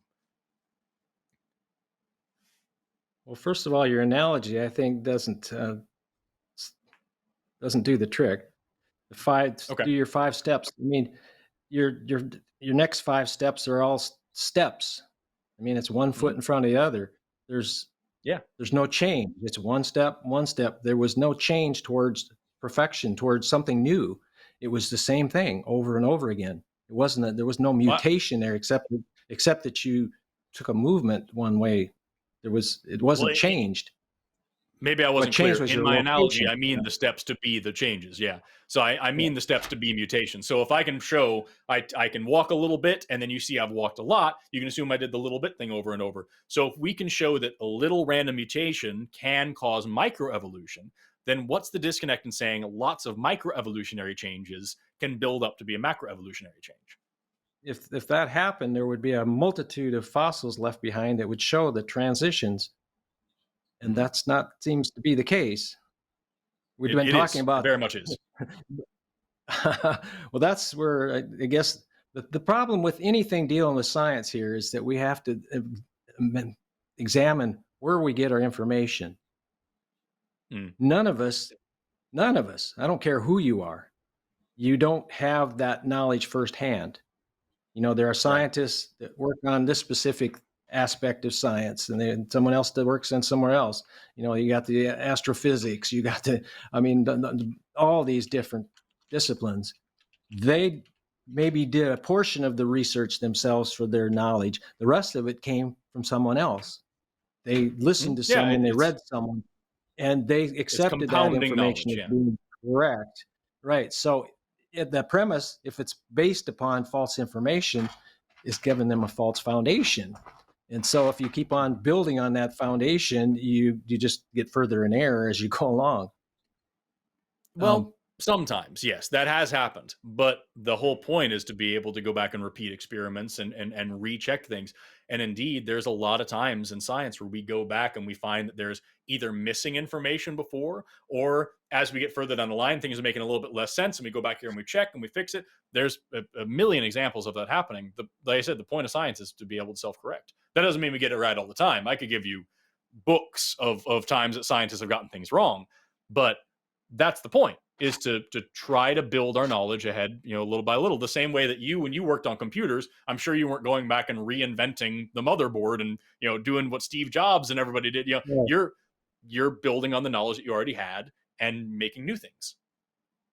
Well, absolutely. In fact, as a programmer, you use a high level language, which someone else has written, a language that translates what you've written, so you can write stuff in English. So exactly. I mean, it's like, if you took the knowledge, you took the everybody who knew plumbing and just had them disappear off the earth, our society would be in a world of hurt, because yeah, it would take people in order to develop the plumbing systems all over again. It would take a tremendous amount of experimentation, learning at some. Right. But the thing is, we would know as people. You go, we used to have this thing called plumbing. How do we do that? Whereas with right, but like organisms, if we erased they all don't the even have a knowledge. Yeah, that there's no knowledge in the animal world saying, well, we don't have the power to fly. What do we need to do to fly? Like I use the example of this bird, this dinosaur. He's sitting there, gosh, I wish I could fly, and so he develops the wings, which the wings are amazing too. The complexity of the wings and the strength of them and so on. And so even if he developed these wings, how did he learn to fly in the first place? I mean, it's just because, our brain, we say we use about 10% of the capacity of our brains. Well, how do we tap into the other 90%? Yeah, that's not true at all. But like the whole thing is, I think your analogy was spot on when you talk about plumbers. If plumbers disappeared, our society would be in trouble. But the science of fluid dynamics that allows plumbing to work, and about pressure and all these things, that's all objective. The only difference is we discovered it, we learned it, we wrote it down, we learned how to make use of it. So the physics were always there. We learned to use that as a resource for our purposes. So if all the plumbers disappeared, it would take some time, but eventually we would rediscover the exact same thing, because the physics are objective. So when you talk about now with a wing, like fluid mechanics in the air are also objective. So gliding is a lot easier than flying, and flying is just gliding with some flapping involved. And like same thing with the eye, same thing with the ear, same thing with any other thing complex structure you want to talk about. There are stages building up to it, every stage of which is useful. So it's not like something was walking around with one wing hanging off one side and the other side was just an arm and it didn't know what to do until it evolved another wing. Like every stage leading up to flight is a useful adaptation for that organism. And eventually we get to something that looks at the surface level very complex, but is in fact just a buildup of lots of very non-complex things all working together. Like you said, the heart and the brain and the lungs and the eye, all of these are complex things made of simple things. And when you put them all together, it sounds even more complex. But it isn't like something's just sitting there with a heart waiting for a brain to tell it to pump. So when we talk about this stuff, you mentioned we don't have the firsthand experience. That's everything. That if I'm judging a murder trial, I don't have to watch the guy murder the same person 3 times so I have a testable, observable experiment. I can use the evidence that's there to put together the story. And it's the same thing with this. If I know the mechanisms by which evolution is possible, and I see different fossils at different layers of strata at different times that all sync up in a line, and even if I'm missing a couple in the middle, I can still see that these organisms are different than those organisms, and I know that there is a process that I can test and see organisms are able to change. How can I not just put that evidence together and say, okay, so here's the story. Here's what it all looks like. And later on, I'll come along and I'll refine little bits of that story and learn more and more and put in new puzzle pieces. How can I not do that? Like, where's the difference for between you and me, where you and I agreed, and I go, again, agree is a strong word, but a minute ago, we were on the same page that mutations happen, natural selection happens, artificial selection can create huge variety and diversity among the same species. And natural selection can almost certainly do the same thing. And we know that walking 5 feet enough times will get you a mile. So we can say that small mutations over a long period of time can create a big change, just like differences in dogs, just like differences in mustard. Where's that disconnect where now you're saying, yeah, but you didn't see it happen, and this is all knowledge from somebody else, and it sounds too fantastic. Like, how does that circle get squared for you? Well, while I've got it in my mind here, let me go back to the analogy Sure. you just used. You're on the jury of a murder trial, and you've looked at the evidence, and you've pronounced for guilty or not guilty. But the evidence is based upon test witnesses. How do you know they're telling the truth? So that's a judgment you've made. You've made a value judgment based upon your own, perspective and your own biases, perhaps. So I don't like that guy. He must be telling, a lie, something like that. It's objective. And so what if you've taken evidence concerning science from somebody who was lying? Or the difference mistaken. Is that in science, we have to show our work. And like I said, there have been plenty of times where somebody has gotten something wrong and we've run with it for a bit longer than we should have. There's a million stories like that in science.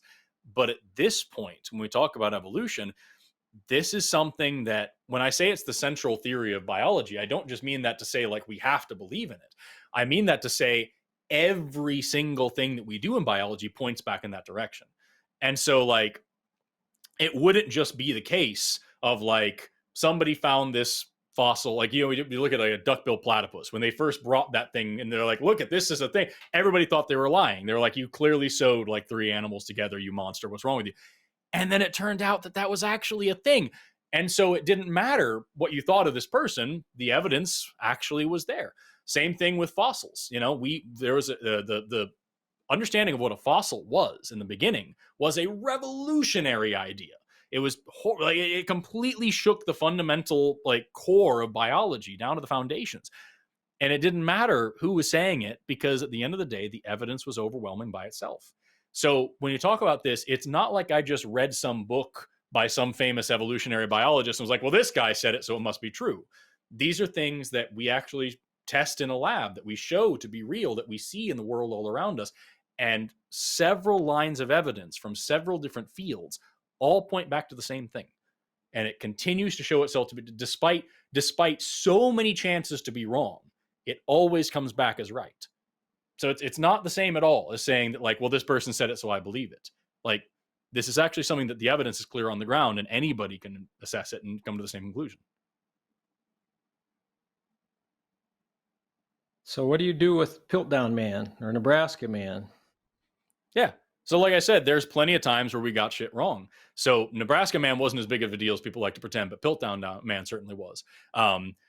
Some dude, we still don't know exactly who, took an orangutan jaw and a particularly thick human skull cap, soaked them in some dark chemicals to make them dark, and threw them in a ditch that was being dug. And then somebody came along the next day and said, look, I found this thing. And what that teaches us is actually exactly the thing that I'm talking about, is that when this came out and when all these anthropologists who are, these, European dudes all coming out and they're like, look, we found the missing link and all this stuff, all the dentists of the world came out and said, you're wrong. These are very clearly not human teeth and they're filed down. This is not a natural wear pattern. This doesn't make any sense. And all of the anthropologists were like, shut up, dentists. You don't know what you're talking about. And like, there were lots of other scientists that were in there saying, this is BS. This doesn't make any sense at all. And it was also a history of racism, because these are these people, these white Englishmen who were saying, yes, the history of humankind was African ape, African ape, African ape, white Englishman, and then humans, and that's the only way it could work. And it was really quick. It was a huge news, and then very quickly we realized it was wrong, and we said, never mind. Nebraska man I believe was a farmer, found a tooth and sent it to his friend who is a paleontologist and said, that kind of looks like a human, and it was all over the newspapers, but the scientific journals from the time were all saying, this doesn't make sense, this is not a human tooth, this is very clearly not real, and then sure enough, it was a pig tooth at the end. So it was big in the press, the same thing with Piltdown Man, it was very big in the press, but it certainly wasn't, the scientific community sorted it out really quick. And as a matter of fact, I've got down here my undergrad bioanthro textbook. Bioanthropology is the study of humans and as an animal, human evolution, and everything. This is what my first master's was in. And like we have a whole chapter in here on Piltdown Man and what it taught us and how it's so easy for people to say bullshit and then run with it, and why scientific rigor is important and why it's important to check your evidence. That's why scientific papers today are, 20, 30 pages if you're lucky. And back in the day, it was a little half a page of like, I found this, it's pretty neat. And everybody went, and then we moved on. So yeah, it's not, again, I can't stress enough, it's not just something somebody said. It's something that we actually have tremendous amounts of evidence for. And even the stuff that sounds fantastic has concrete, solid evidence. Otherwise, we wouldn't accept it.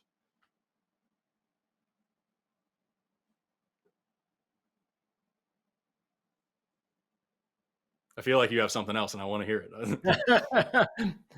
I just have difficulty understanding how you can apply the scientific method to macroevolution, but we haven't got there yet. No, let's get there now. We've been putting it off for 20 minutes. Right. So Yep. What's the issue with that? Well, science, to me, my definition of science is man uncovering the world that God has created for us. So I see in the world, so what we have going on in our world today is we have pharma companies creating medicines that they, have created in the laboratory that they sell to us at exorbitant costs to try to keep us alive so that we can keep buying their medicines, where we have natural medicines in our world, things that God created for us is just like a whole apothecary out there in the world, that we've got things that people used to use in the old days before big pharma came along. And, that's we've got what I call political science now. We got people saying here, if you don't accept our medicines here or something like that, you're a science denier and so on like that. And my argument is, wait a second, let's use real science here. You got it. The scientific method is involved. It's necessary for real science to happen. That's what the definition of doing science is, by using the scientific method. You say, what's the temperature that water boils? Well, let's find out. Put a pot on the stove, boil it. Oh, okay. It's okay. It boils at 212. Oh, wait a second. What if we put this pot on a mountaintop? Is it still 212? Right. No, not. Atmospheric pressure. Mm-hmm. Yeah. Laws are complex. So I agree with you. There's certain things there that maybe you and I will disagree on, but like I agree that like when politics gets mixed into science, it sucks and it's a bad time. And there's a lot of issues today that I'm sure you and I are gonna talk about, disagree on, or whatever like that, where it's become more of a political issue than a scientific one. But at the end of the day, science is still take the God thing out of it, and I agree with you. Nature is what nature is. Our job as scientists is to look at nature and draw little boxes around things and name them and label them and try to figure out what nature is. But at the end of the day, nature is what nature is, and our little boxes aren't real.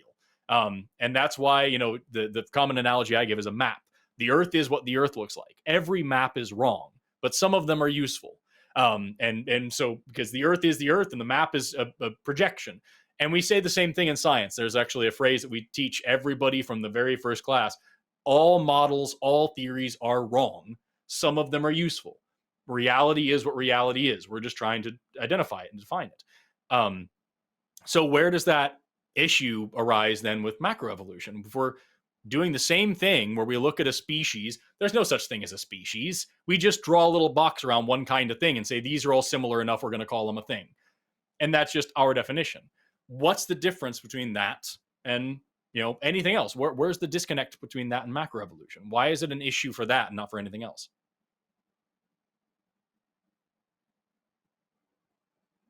I want to see it in like I'm not from Missouri, but show me, I want to Mm. see. And you'd say, well, it takes thousands of generations, thousands of years in order to see that happen, to change one species into another species. I want So to, get me in the laboratory and let me see this stuff. It's like the guy who tried to, to create life in a laboratory. He says, well, we need these compounds and stuff when we'll introduce the heat and whatever that would, be the same as lightning or something like that, and would cause life to yeah, happen. I can't remember what his name was, but you probably know it. you're probably talking about the Um, Urey Miller experiment. That's a famous one. yeah, that's the guy. And Yeah. he couldn't do it. I mean, we like you said before, though, we don't even know what life is. It's like Hmm? something's either alive or it's dead. There's no Yeah. in between. It's live or dead. Well, that's Why that's the do I? thing is that Why am like I maybe dead? there are kind of in betweens, like viruses. They're not technically alive, but they don't seem to give a damn what we think, And so, like that's the thing is that reality is what reality is, and all we're doing is trying to identify things and draw boxes around it. And even life itself is just something that we're observing as a phenomenon, and we're trying to understand it better. But it is what it is, and us as scientists are just trying to figure it out. And our definitions are imperfect, and that's necessarily part of the thing. But like you're talking about show me macroevolution happening. I would take you back to the murder trial. If you see this guy, if you have a video of the guy going into the house before the murder, coming out after the murder, you have fingerprints on the gun, you have footprints in the snow, you have all the written motive, whatever it is, do you have to see him kill the guy? Or can you just say, I have a process by which it happened. I have little snapshots, snippets of time that show the time leading up to it and the time going away from it. I can put these pieces together and paint a picture that looks awful lot like this guy murdered him. And until something comes along that proves that wrong, I'm going to move ahead with this picture that I've created with the evidence that I have. It's the same thing with this. We have a process by which evolution can work, that we know works, that we can see in a laboratory, that we can see in a field. We know it works. We just see a little bit of it. And we see snapshots in the fossil record, changes over time, lots of transitional things. We see adaptation in real time sometimes. We have laboratory experiments. We have field observations. We have homology. We have embryology. We have all these different things that all point in the same direction. I don't have to watch Endahias walk into the water and turn into a whale over 30 million years. I have all these snapshots that I can put together and say, this is what this looks like. And until something better comes along that proves me wrong, this is what I'm going to go ahead with. What's the difference between our what we're talking about? Well, your murder trial analogy is not going to fly either, because the guy, I mean, it's just a simple fact.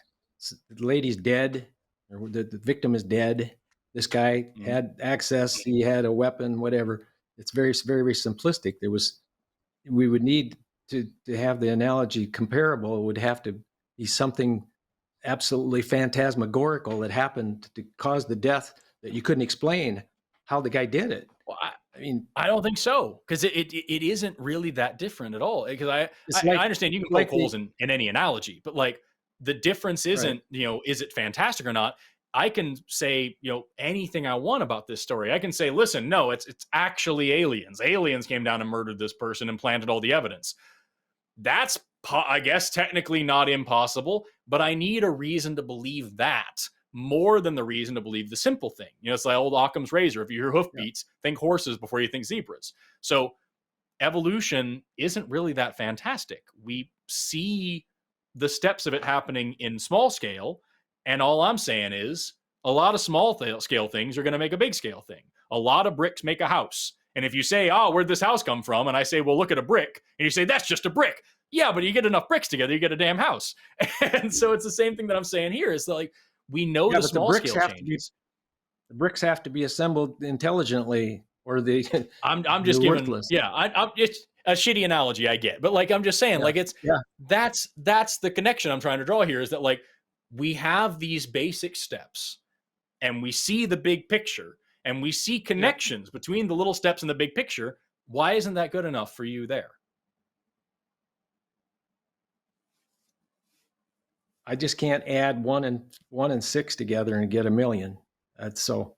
Analogy that I use is that Sure. you have Michael Jordan standing here with his Air Jordans on, and he jumps 42 inches or something like that, and you go, wow. And then you find his Air Jordans on the moon. You say, oh my God, he jumped all the way to the moon. He left his shoes there, and when he came back, it's like, how else can you explain it? I mean, you saw him, and here's his shoes now. How else did he get to the moon? Unless he jumped there. I mean, it's like, this is crazy talk. It's absolutely impossible to happen. So to me, for a protozoa to end up being a human being who has a brain capable of carrying on discussion about this happening defies belief. It's just and this is too what fantastic.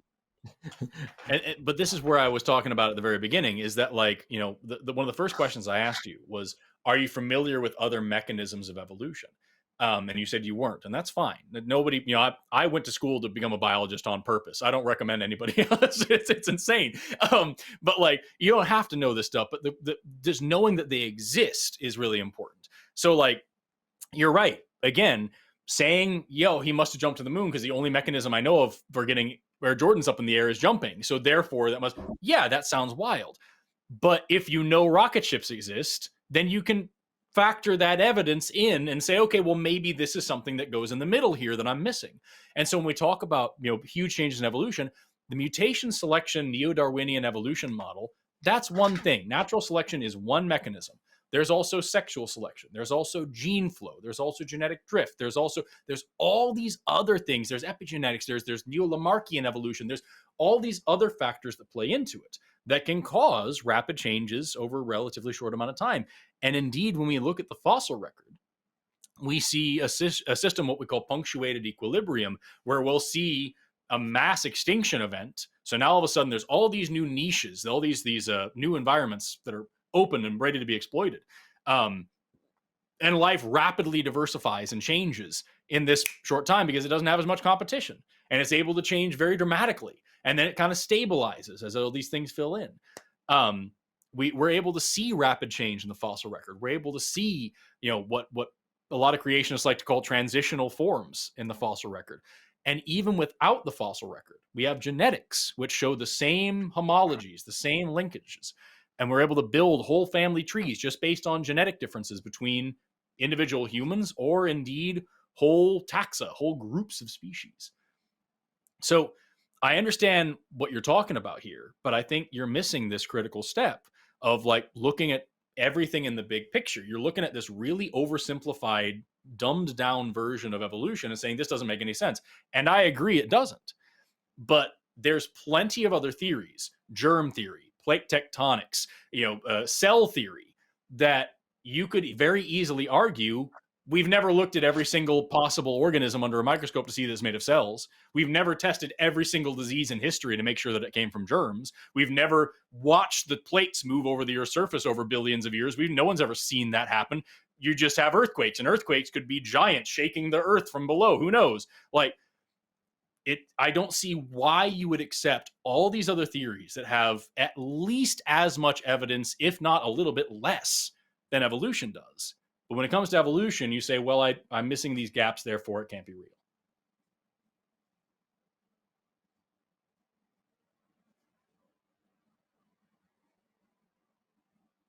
Now, I mentioned the chicken and the egg example. Sure. One of the things that's really a stumbling block for me is the development of reproductive organs. Mm-hmm. You got a male and a female human being or animal.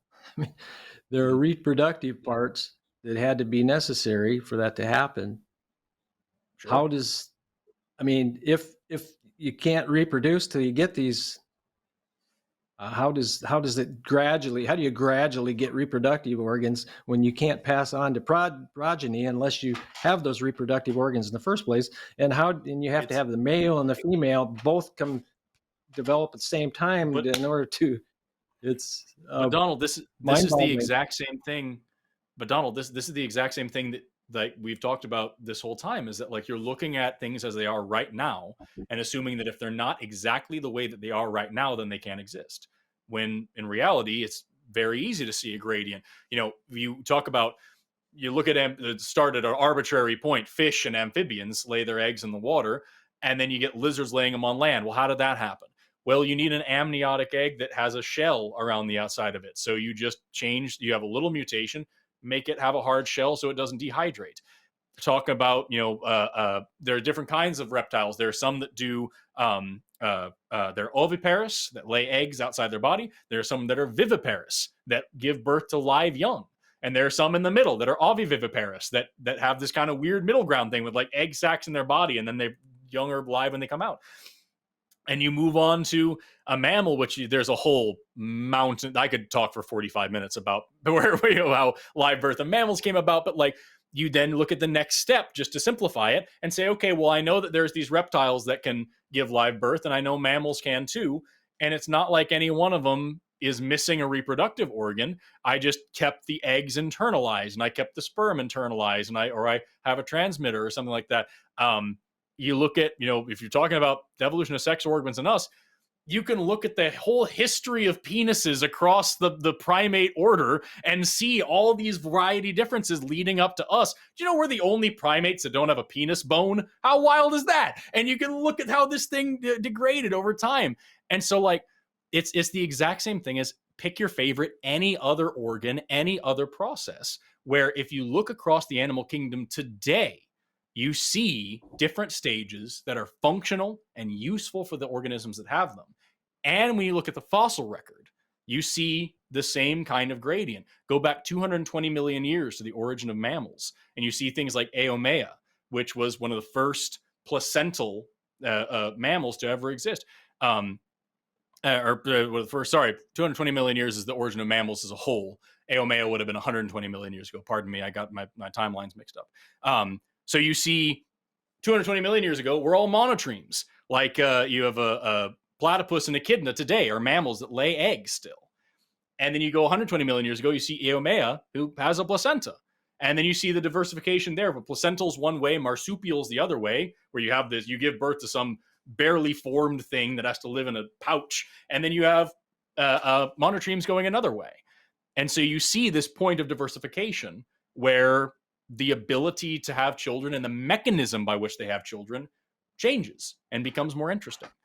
And you could apply that same tree to limbs, fingers, flight, eyes, you name it. You see a line, one type of thing, and then diversification, a new thing comes along. And sometimes they live contemporaneously. Sometimes one breaks off and dies off and it's only one left. Sometimes they break off and they fuse back together later. Life diversifies like a tangled bush, not quite like a tree. Where's the disconnect here just to pick, well, you can't do it with an eye. Yes, we can. Well, you can't do it with sex organs. Yes, we can. Well, you can't do it with the heart. Yes, we can. At what point is it enough?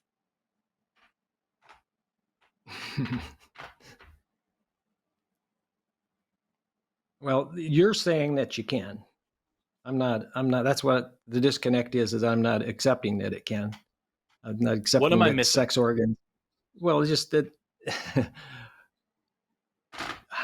without reproductive organs, if you can't reproduce, then you can't have mutations being passed on to progeny, because there is no such thing as progeny. Because I progeny agree. are the product. Can sex organs also change? Couldn't sex organs be subject to the same kind of mutations? But how do you, I mean, what precipitated reproduction in the very beginning? I mean, so Why life did sex got evolve created. in the beginning? So somehow this goo came along and became chemically infused, and we got, amino acid or protein or whatever created. How did it have the capacity to reproduce before it died? How long does something like that exist? Yeah, it's very likely that life got started or at least what we would identify as life got started several times before one of them started reproducing properly. The simple fact of the matter is, when we talk about the origin of life, is that the life is made of 4 major macromolecules: proteins, lipids, carbohydrates, and nucleic acids. Those macromolecules are made of individual monomers, individual little chemical pieces, and all of those chemical pieces self-assemble. We've seen it happen in laboratory settings. We have found all of these pieces in space where there isn't anybody fudging the numbers or contaminating the vials. So all of the things, all of the building blocks of life, we find in space all the time. They self-assemble by themselves. All that has to happen is that they bump into each other in the right way. And for a long time, that was the sticking point for creationists. They would say, well, you know how to make a few amino acids and you know how to make a few, nitrogenous bases and things, but you don't know how they assembled each other. Well, now we're starting to get that too. There was a paper, I think last year, showing how basic proteins self-assemble from just and there is a paper this year about how nucleic acids start to build basic RNAs or basic polynucleotide sequences, and through certain minerals cause it to happen, very common minerals, and proteins start to elongate because they're on the surface tension of tiny microdroplets of water. And like, we're filling in these blanks, and it's the exact same thing as we're talking about here with evolution. Well, you didn't see the whole process, but if I have a 10-step process and I know steps 2, 3, 5, 7, 8, and 9, and you're looking at me and saying, yeah, but you don't have 5, so you don't know anything, I don't get how that's reasonable to you, when you wouldn't do that with any other theory. You wouldn't do that with germ theory. You wouldn't do that with plate tectonics. You wouldn't do that with cell theory. You wouldn't do that with a murder trial. But right now with this one thing, you're saying if you don't know the entire thing, whole start to finish, then you don't know it at all and you shouldn't believe it. Why?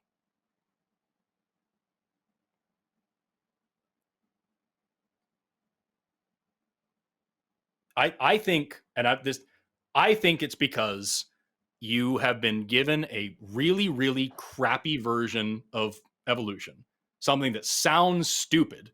Everything you've said to me sounds insane. I wouldn't believe it either with what you've been saying to me. So I think that you've been done a disservice. I think somebody taught you a crappy, watered down version of evolution that doesn't make any sense. And you, as a reasonable person, said, this is dumb. Why would anybody believe this crap? And I think, like, at the end of the day, the issue here is that, like, you haven't had a reason to be exposed to any of this stuff, but you're still giving it more criticism than you would any other theory simply because your faith is tangled into it. Is that fair to say, or do you think that I'm misrepresenting you? Yeah, absolutely fair. I won't deny that. I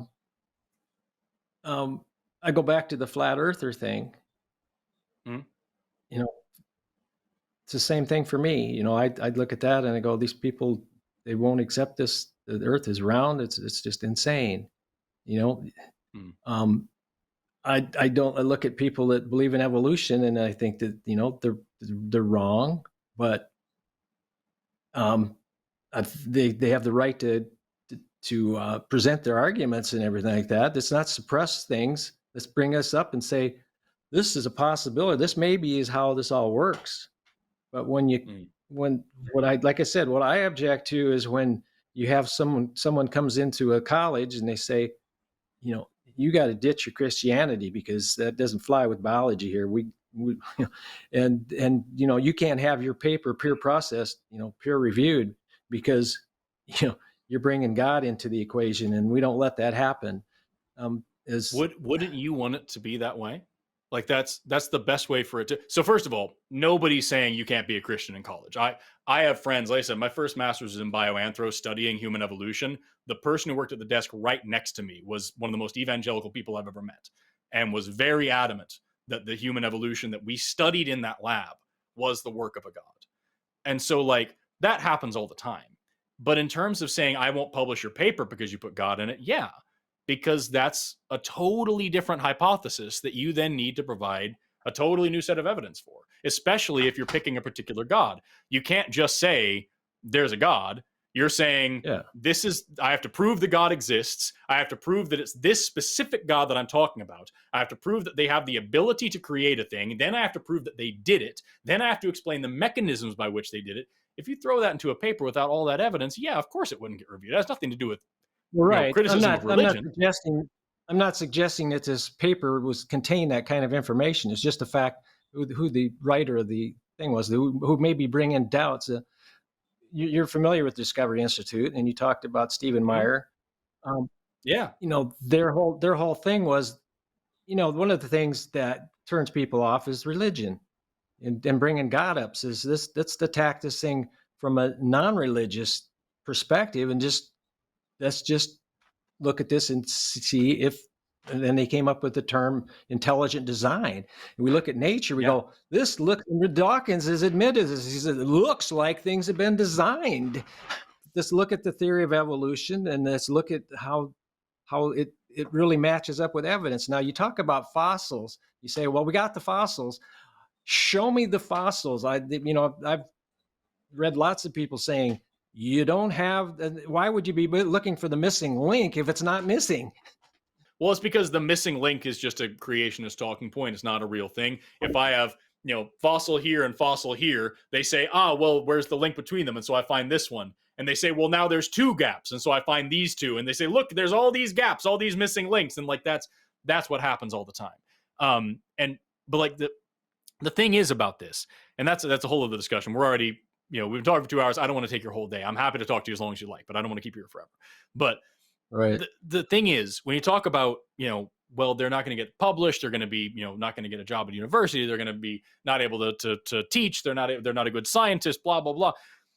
Would you trust a doctor who, came to you and they said, hey, you're really sick. Looks like you have some sort of cancer. The major medical consensus that all these experts and all these universities says is, we need to do radiation. We need to do chemotherapy. We need to do surgery. But you know what? I believe in this other thing, and I think that we need to just start, eating more pears, and pears are going to fix it, and that's all you need. Or would you say this person needs to go with the best medical evidence available? And that's the same thing here, is that like you're saying, well, somebody can't put God in a paper because nobody's proven that. Nobody has, that's not a scientific question in this way. So if you're going to come into and publish a paper and say, hey, everything that every biologist publishes is wrong. Everything that every university understands is wrong. Everything in all these textbooks is wrong. It's actually this. And not back that up with just a mountain of it. That would be huge news. So of course it wouldn't get published. And I don't think you would want it published either. If a geologist came out with a paper saying, hey, plate tectonics isn't real, and actually it's just some other thing, you wouldn't want that getting out there. You wouldn't want that person being taken seriously unless they had something to back it up with. If they had a reason to believe it, great. But if they don't, why do it? That's my issue with the Discovery Institute and people like that, is that they're not giving evidence for God or creationism or anything. They're finding reasons why they don't like evolution. And that's fine. But it's not either or. Even if you could completely debunk evolution, you haven't done a single thing to prove creationism. That's a completely different question that needs its own evidence. Well, that's their goal is to prove that we are intelligently designed. And they've got nothing so far. That brings up the question then, if at that point, well, who designed us? Who designed the designer? I mean, it's like a dog chasing his tail around. Exactly. There's no end. So like with evolution, right. So with evolution, we know the mechanism, we see evidence for it, we see ways that it works, we can watch it happen before our very eyes. And yeah, there are some things that we don't know. There's always going to be. That's the best part about science, is every time you answer a question, you find 3 more questions. But we're not trying to reinvent the wheel here by showing actually not only is everything we know about biology wrong, but also there's this supernatural world and there's a guy that lives there and he did this and that and the other thing because he, and also the Bible is true. And also this, these are so many layers that you're adding on to a simple question of whether or not you just believe the evidence on the ground. I don't understand why that's good enough for you in this particular case, when I don't think I give you the courtesy of saying I don't think that would be good enough for you in any other situation.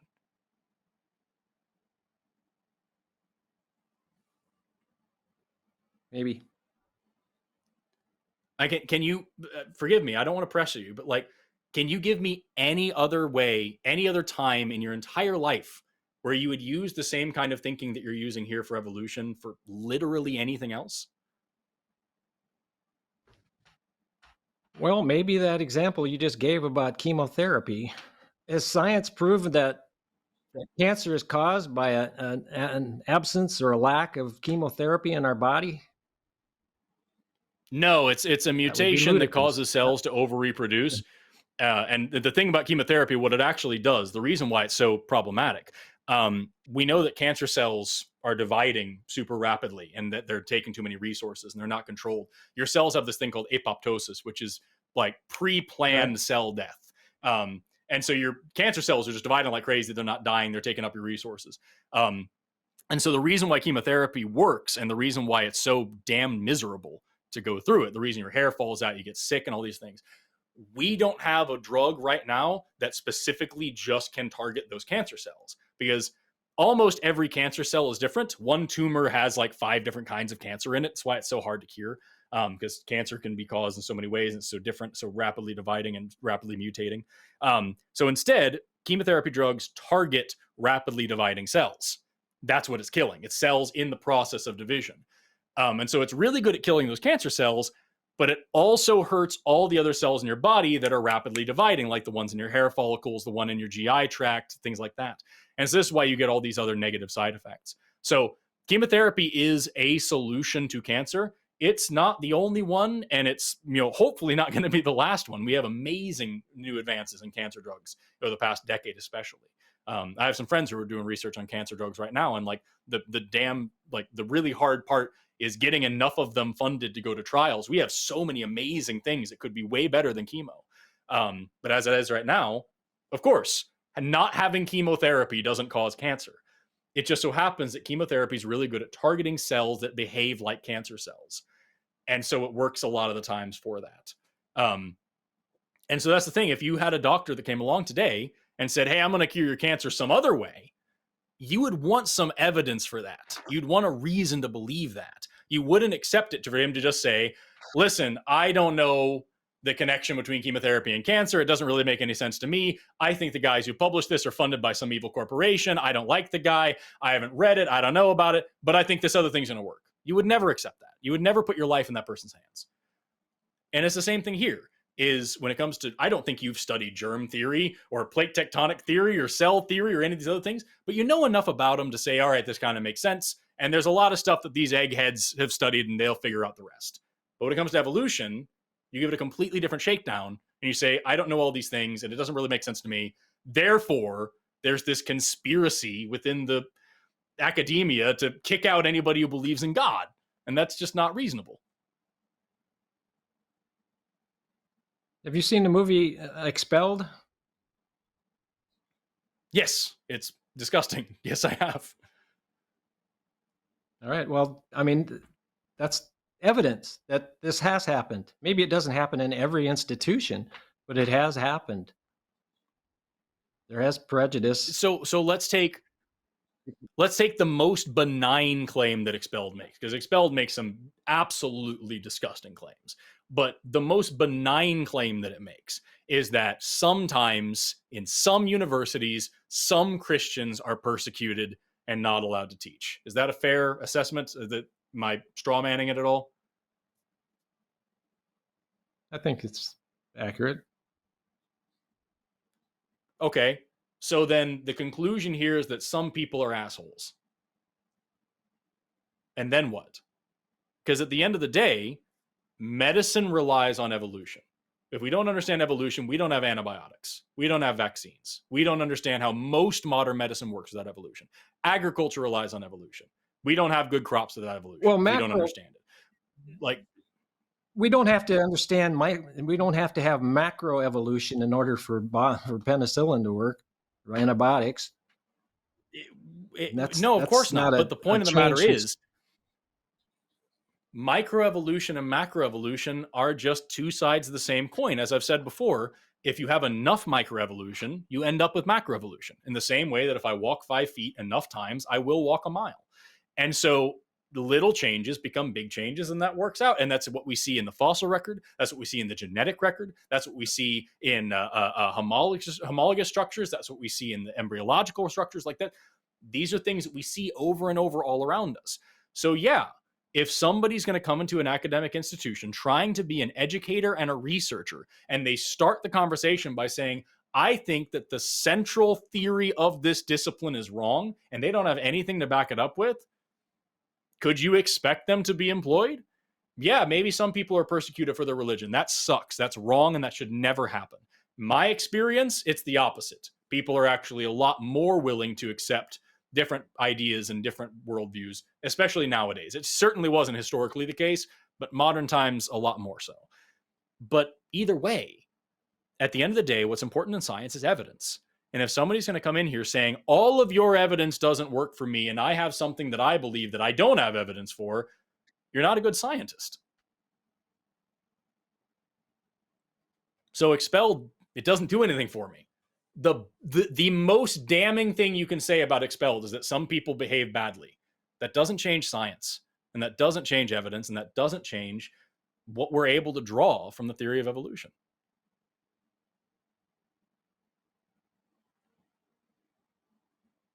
I guess we are in a position where we have to agree to disagree.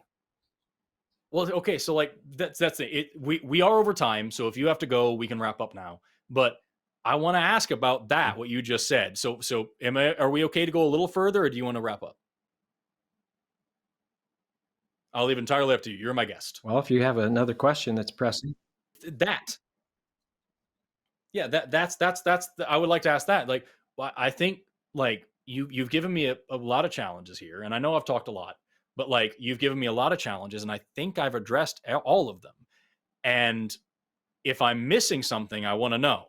If you think there's something that I haven't adequately broached, then please tell me. But it sounds like to me, a minute ago you said you don't think I'll ever be able to meet these questions to your satisfaction. It sounds to me like you've decided that going in, rather than actually taking anything that I've said as into consideration. Well, you're very convincing. You're very, very, very knowledgeable. I will admit, and you seem to be a great guy. I mean, you're willing to entertain doubts. Always. It's just that I just let me put it this way. Sure.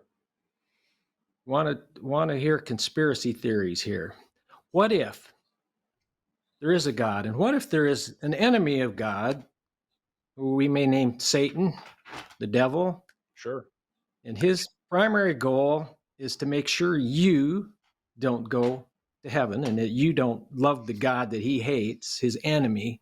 Yeah. And so he weaves this web of deceit to try to keep you off course. What if that were the case, and that all the people that embrace that they were not created by a God were influenced by this whole conspiracy to stop you from reaching heaven? Yeah. If that was true, you'd be sitting here deceived, correct? You would have fallen into the trap. You would have fallen in the trap. You know,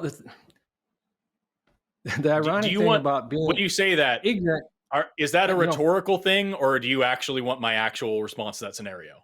Because I don't want to. If you have a different one, you're getting to. You threw me a curveball. You said you don't want to go to heaven. It sounds like an awful place. So that one, I mean, that just totally throws my whole paradigm off. I don't even understand that mentality. I would be more than happy to have that conversation with you if you want.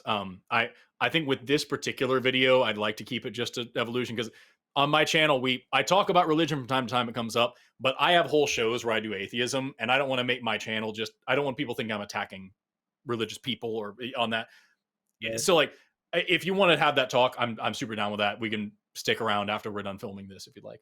But like, no, that's the thing, is that like, when you say that, are you actually asking for my real response to that situation, or are you just saying like you could be misled, like rhetorically? Well, I mean, it doesn't matter what your response is. Like you said, that doesn't change the truth. Sure. The truth is that's why I'm asking. I don't know if you want me to elaborate. So if the only question I had for you is if the scenario I laid out is true, then you're being deceived. And you said, yes, that would be true. Yeah, so that would be. Yeah. That's and I think the first two words. Yeah, well, that's the thing. The first two words of that scenario summarize the scenario. What if? What if? What if? Do you have any evidence that I can test for that? Well, that's the journey I've been on since I had that prayer experience. That was Mhm. coming up on 18 years ago. All the things that I've studied and learned since then has pointed me to that direction, that's what's going on here. A lot of Christians discount the devil. I mean, he's just a boogeyman. So it's like, if there really is a devil, he's a pretty smart dude, and his MO is deceit. So and the thing is, Right, life but is that's like, to me, life is like still what Final if. Jeopardy. We got the Final Jeopardy question. What is heaven? Is it a myth or is it reality? And so we all have our answer, and we sit and listen to the Jeopardy theme song playing as we go 30 years, 40 years, whatever it is. And then we die and we find out what the answer is. But the trouble is, Right. we can't change the answer once that's happened. We find out. And the thing I always tell the atheists, I say, well, if you're dead when you're dead, you say, well, we'll find out then. And I go, well, no, you won't, because I mean, if there is no God and you're just dead, you won't know the answer, because it's You're just just dead. nihilism, Yeah. nothing there. But But if God does exist, then you'll know the answer, and you'll know that the answer that you had was wrong, and you got a whole eternity to regret it. Now, you get into the whole yeah, thing but about like hell and flames and stuff like that. That's a whole nother can of worms. But yeah, but that's just Pascal's wager. That's just saying if I believe and it turns out to be true, then I'm saved. And if I believe and it turns out not to be true, it makes no difference. But if I don't believe and it turns out to be true, then I'm in trouble. But if I don't believe it, it's better just to believe. But like, you don't do the same thing with every other possible hell. There's over 2,000 denominations of Christianity alone, many of which conflate or conflict with each other. There's thousands upon thousands of different Christians out there, types of Christianity, that think that you've got it wrong and that you'll go to hell, and you're not worried about them and you're not making the same absolutely, accountability for them. And there's plenty of, it's a you're not whole worried about the hell of Islam. You're not worried about Hinduism. You're not worried about Zoroastrianism. You're not worried about the Aztec hell. You're not worried about any of the other hells. You just think that this is the one, and so you're going to stick with it. And I think it was Bertrand Russell said, if even if you could be sure that one religion was true, everybody should expect damnation by probability alone. And so, like, for me, at the end of the day, all you've given me here is what if. What if there's a God? And what if there's a hell? And what if there's this and this? And all I've given you is evidence. Here's evolution happening before your eyes. Here's the mechanisms of it. Here's what we know about DNA. Here's what we know about mutations. Here's the fossils that we can see. Here's the embryos we can see. Here's the genetics we can see. Here's all these things that we can see really, and we can put these puzzle pieces together, and it works like this. And all I've got from you is, well, what if you're wrong? What if I am? Then at least I know. Then I used my brain to the best of my abilities, and I read the evidence on the ground. If you have evidence for any of this other stuff, of the supernatural world, of a God, of a devil, or anything like that, I'd take it into account. But as it stands, what I have evidence for is natural world, and what I don't have evidence for is a supernatural world. How deeply have you researched into finding that evidence? I mean, there are a myriad of people that have said they died and went to heaven or hell for a short period of time and came back to Earth. Yep. I mean, one of the greatest testimonies that we find is, you take a man who's an absolute criminal. Like, there's a woman in Hong Kong. She finds people that are heroin addicts, which I mean, the government doesn't know how to take care of these people. How do you cure a person who's a heroin addict? And she is bringing these people back to life through prayer. I mean, you So look at let me people's ask you, lives that are changed dramatically from being, whatever it is they are, to being a totally different person. That's an evidence. Now you can say, well, it's circumstantial evidence. no, it's Well, to not. me, It's not evidence. See, that's the thing. see, Either, you're going to something is define something what is true evidence or it is here. Well, yeah, well, we have to. But otherwise, anything could Well, be evidence and we could believe anything. So, like, either something is true or it isn't.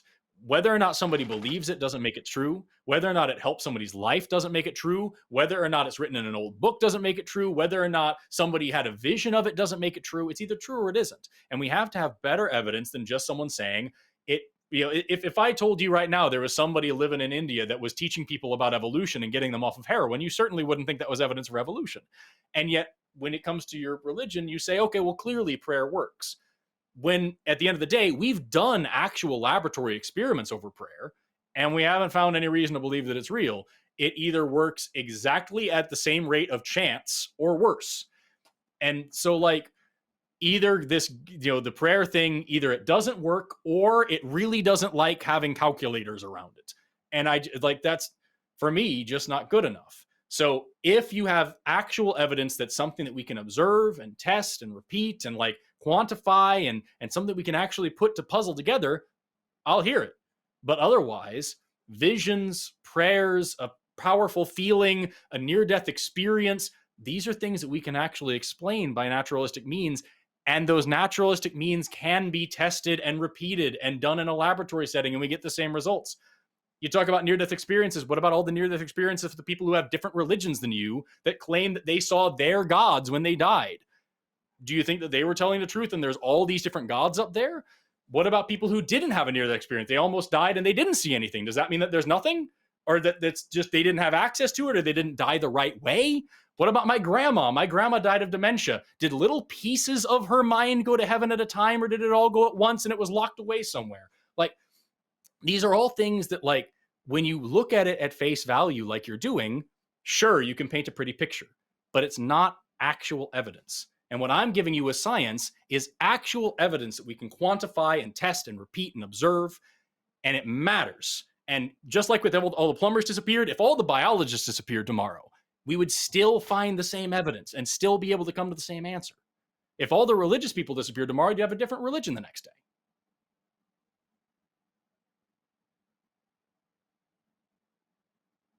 Well, this is the conundrum that we face in our world. We all choose our final Jeopardy answers. Some people are in the midst of changing their answer as they go on. Some people that were believers embrace evolution and atheism, and other people that are atheists go the other direction. It's just a crazy world we live in. Yeah. Sure. But at the beginning of this call, you said that it mattered to you whether what you believe in is true. And it matters to me too. So then my question is, does this matter too? Does it matter whether or not you believe in the supernatural thing or evolution or all these things? Does it matter if they're true, or have you just decided what you want to believe?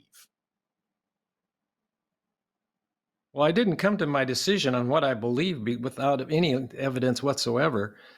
But the problem is that you're not going to accept that as evidence. So to your way of thinking, I'm deluded right off the get-go there. So you want evidence to be what you define it to be. So it's not just me. It's not evidence that you would accept either for anything else. You would not accept the evidence that you're giving me for your faith. And the reason you'd reject evolution, you would not accept that if I posed it to you for any other thing.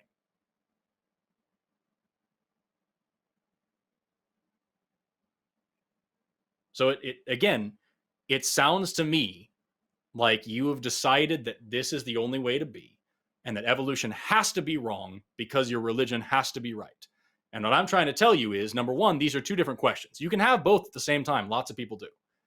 But at the end of the day, no matter what I believe to be true matters. I want to make sure I believe as many true things and as few false things as possible.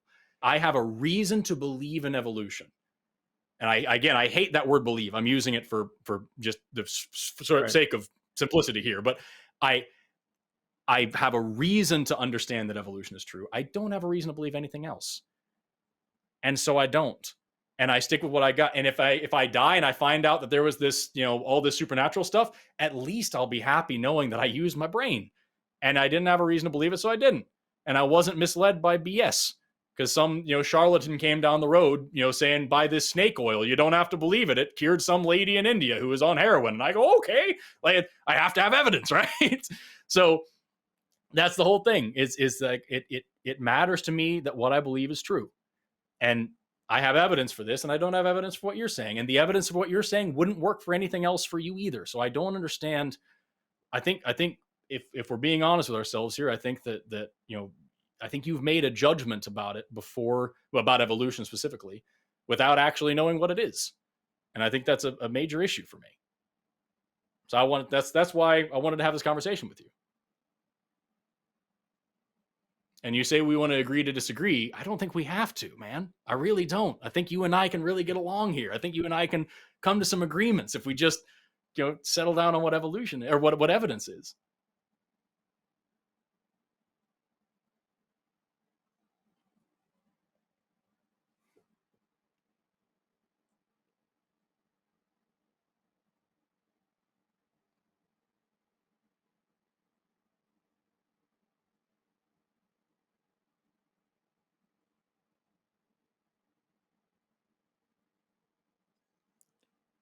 I assumed you had something to say to me. I'd say back to that.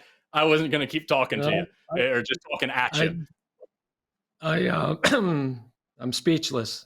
So, okay. Well, I tell you what, we're already like 30 minutes over time. Let me ask you one more question, and then I'll be done. And if you want to ask me anything else, that's fine. One more question. All right. What would change your mind? Is there anything at all that would change your mind on evolution? You sound like the used car salesman. What can I say to sell you this car today that you drive this car out? I just want to know. Yeah, I just want to know what would actually change your mind. I don't think you can. Okay. I hope not, Forrest. I hope you can't change my mind. Okay. Yeah, I think that's the fundamental difference. That's everything that I just said is that you could change my mind. I hope you do. The best thing about being a scientist is being wrong, because it means you learn a new thing. I've been wrong about all sorts of shit over the course of my life, and I'm better every day. There are so many things that I believe now and that I know now that I would never have thought would be real 5, 10, 15 years ago. Learning new things is my bread and butter. It's the most important thing in my life. So here's the difference between us, it seems, is that I am ready to accept new evidence, and you just said, not only do you not think it's possible, you hope it isn't. I think that's the main difference. No, I didn't. What I said, I hope I don't ever change my mind because I'm afraid or because I want to conform or whatever. Right. Yeah. So you hope that I can't change your mind. Right. Yeah. I think that's the whole question we just had. Because I think I've got the truth and I just need to hang on to it. So, because your truth leads to nothing. So that's regardless of self-professed nihilist, that doesn't bother you in the least, because it's nope. Like see, one of the things I see in nature is that self-preservation is one of the strongest instincts that we have, self-preservation. But for you not to want to be preserved in that for eternal life, for you to not to think that you can continue, you got all this knowledge and information in your head and all the good things that you've developed over the years, to think that it's just going to go and be gone. That just blows my mind that you don't want it to continue. I don't think I'm important enough for that. Oh, my brother, you are. I'm not. No, I disagree wholeheartedly. In fact, I find that assertion to be deeply problematic. But that's the thing, man. You're talking about, that's the argument from consequences. It's a logical fallacy. If this is true, then I don't like the outcome. Doesn't mean that it isn't true. So at the end of the day, I don't care if what I believe, or I don't care if the truth makes me sad. I just want to make sure I know the truth. I don't care if the truth is terrible. I want to know the truth. And so I'm looking at the evidence as it is, and I'm drawing truth from it as best I can. And if I'm wrong, and indeed, I believe I probably am wrong about lots of things, either a little bit or a lot, but I'm going to keep looking for the truth, and I'm going to keep getting more right over and over and over throughout the course of my life. I'm going to get more and more right as I go along, instead of digging in my heels and saying, this is the thing that I believe, and I will not allow anything to change my mind. And I'm stuck right here forever. Okay, a pointed question. Yes. Have you ever personally, you talked about trying to find prayer in the laboratory. Have you ever got down on your knees and said, Lord, if this evolution stuff is all wrong, correct me? and meant it. I've never said And exactly those words, but I have explored religion in my life. Yes. yeah, well, there's a difference. Religion is a man-made subject. Uh, God is a person. So But I used to believe in a personal divine entity thing, and it went through different names. At one point in my life, when I was young, I did believe in a more or less Christian God. right. It's, when we're Yeah. kids, I mean, it's like when your parents tell you, you believed in the Easter bunny and the tooth fairy and Yeah. that to the Christmas Santa It was Claus very much the same until thing. you reach a certain age. And so then you kind of Mhm. conflate them. You say, well, they were wrong about Santa Claus. They were wrong about the Easter, but I guess they're wrong about God too. And Yeah. unfortunately, Yes, that it happens. wasn't. But It wasn't exactly that, but that is a good analogy. Is yeah, I wasn't yeah, taught to believe in any of those things, but my family was had a diversity of religions and cultures, and so I was exposed right. to a lot of them. And like I said, this is a whole other conversation that I would like to have with you, Oh my gosh, but it's a can of worms to get in the world of religion. There's we'll so be here for another two diverse. hours. Oh, years. Donald, let's. I think we were going for 2.5 hours, and that, like I said, that's a whole other thing. I would actually like to talk to you about it, but not right now, or at least not in this Yep, video. Is there anything else you exactly. want to ask me? Is Nope, there anything else you I'm want to good. ask me before we wrap up? Okay. Nope. Is there anything that I didn't address that you think I should cover before we wrap up? You covered a lot of things, and you covered it quite well. Oh, thank you. That means a lot. I tend to ramble. Okay, I just want to make sure that we're good on both ends, and that I'm not cutting you off or leaving anything on the table that you wish we had gotten Nope. more into. All right. Well, then with that, I want to sincerely thank you for your time. Seriously, this has Thank been you. enlightening, and I hope my channel enjoys it. I'm going to take this video and edit it a little bit just to get out any unnecessary ums, ahs, whatever like that. However, you and I have agreed off camera that I will be sending you all of the raw data for this, so you can also do your own thing.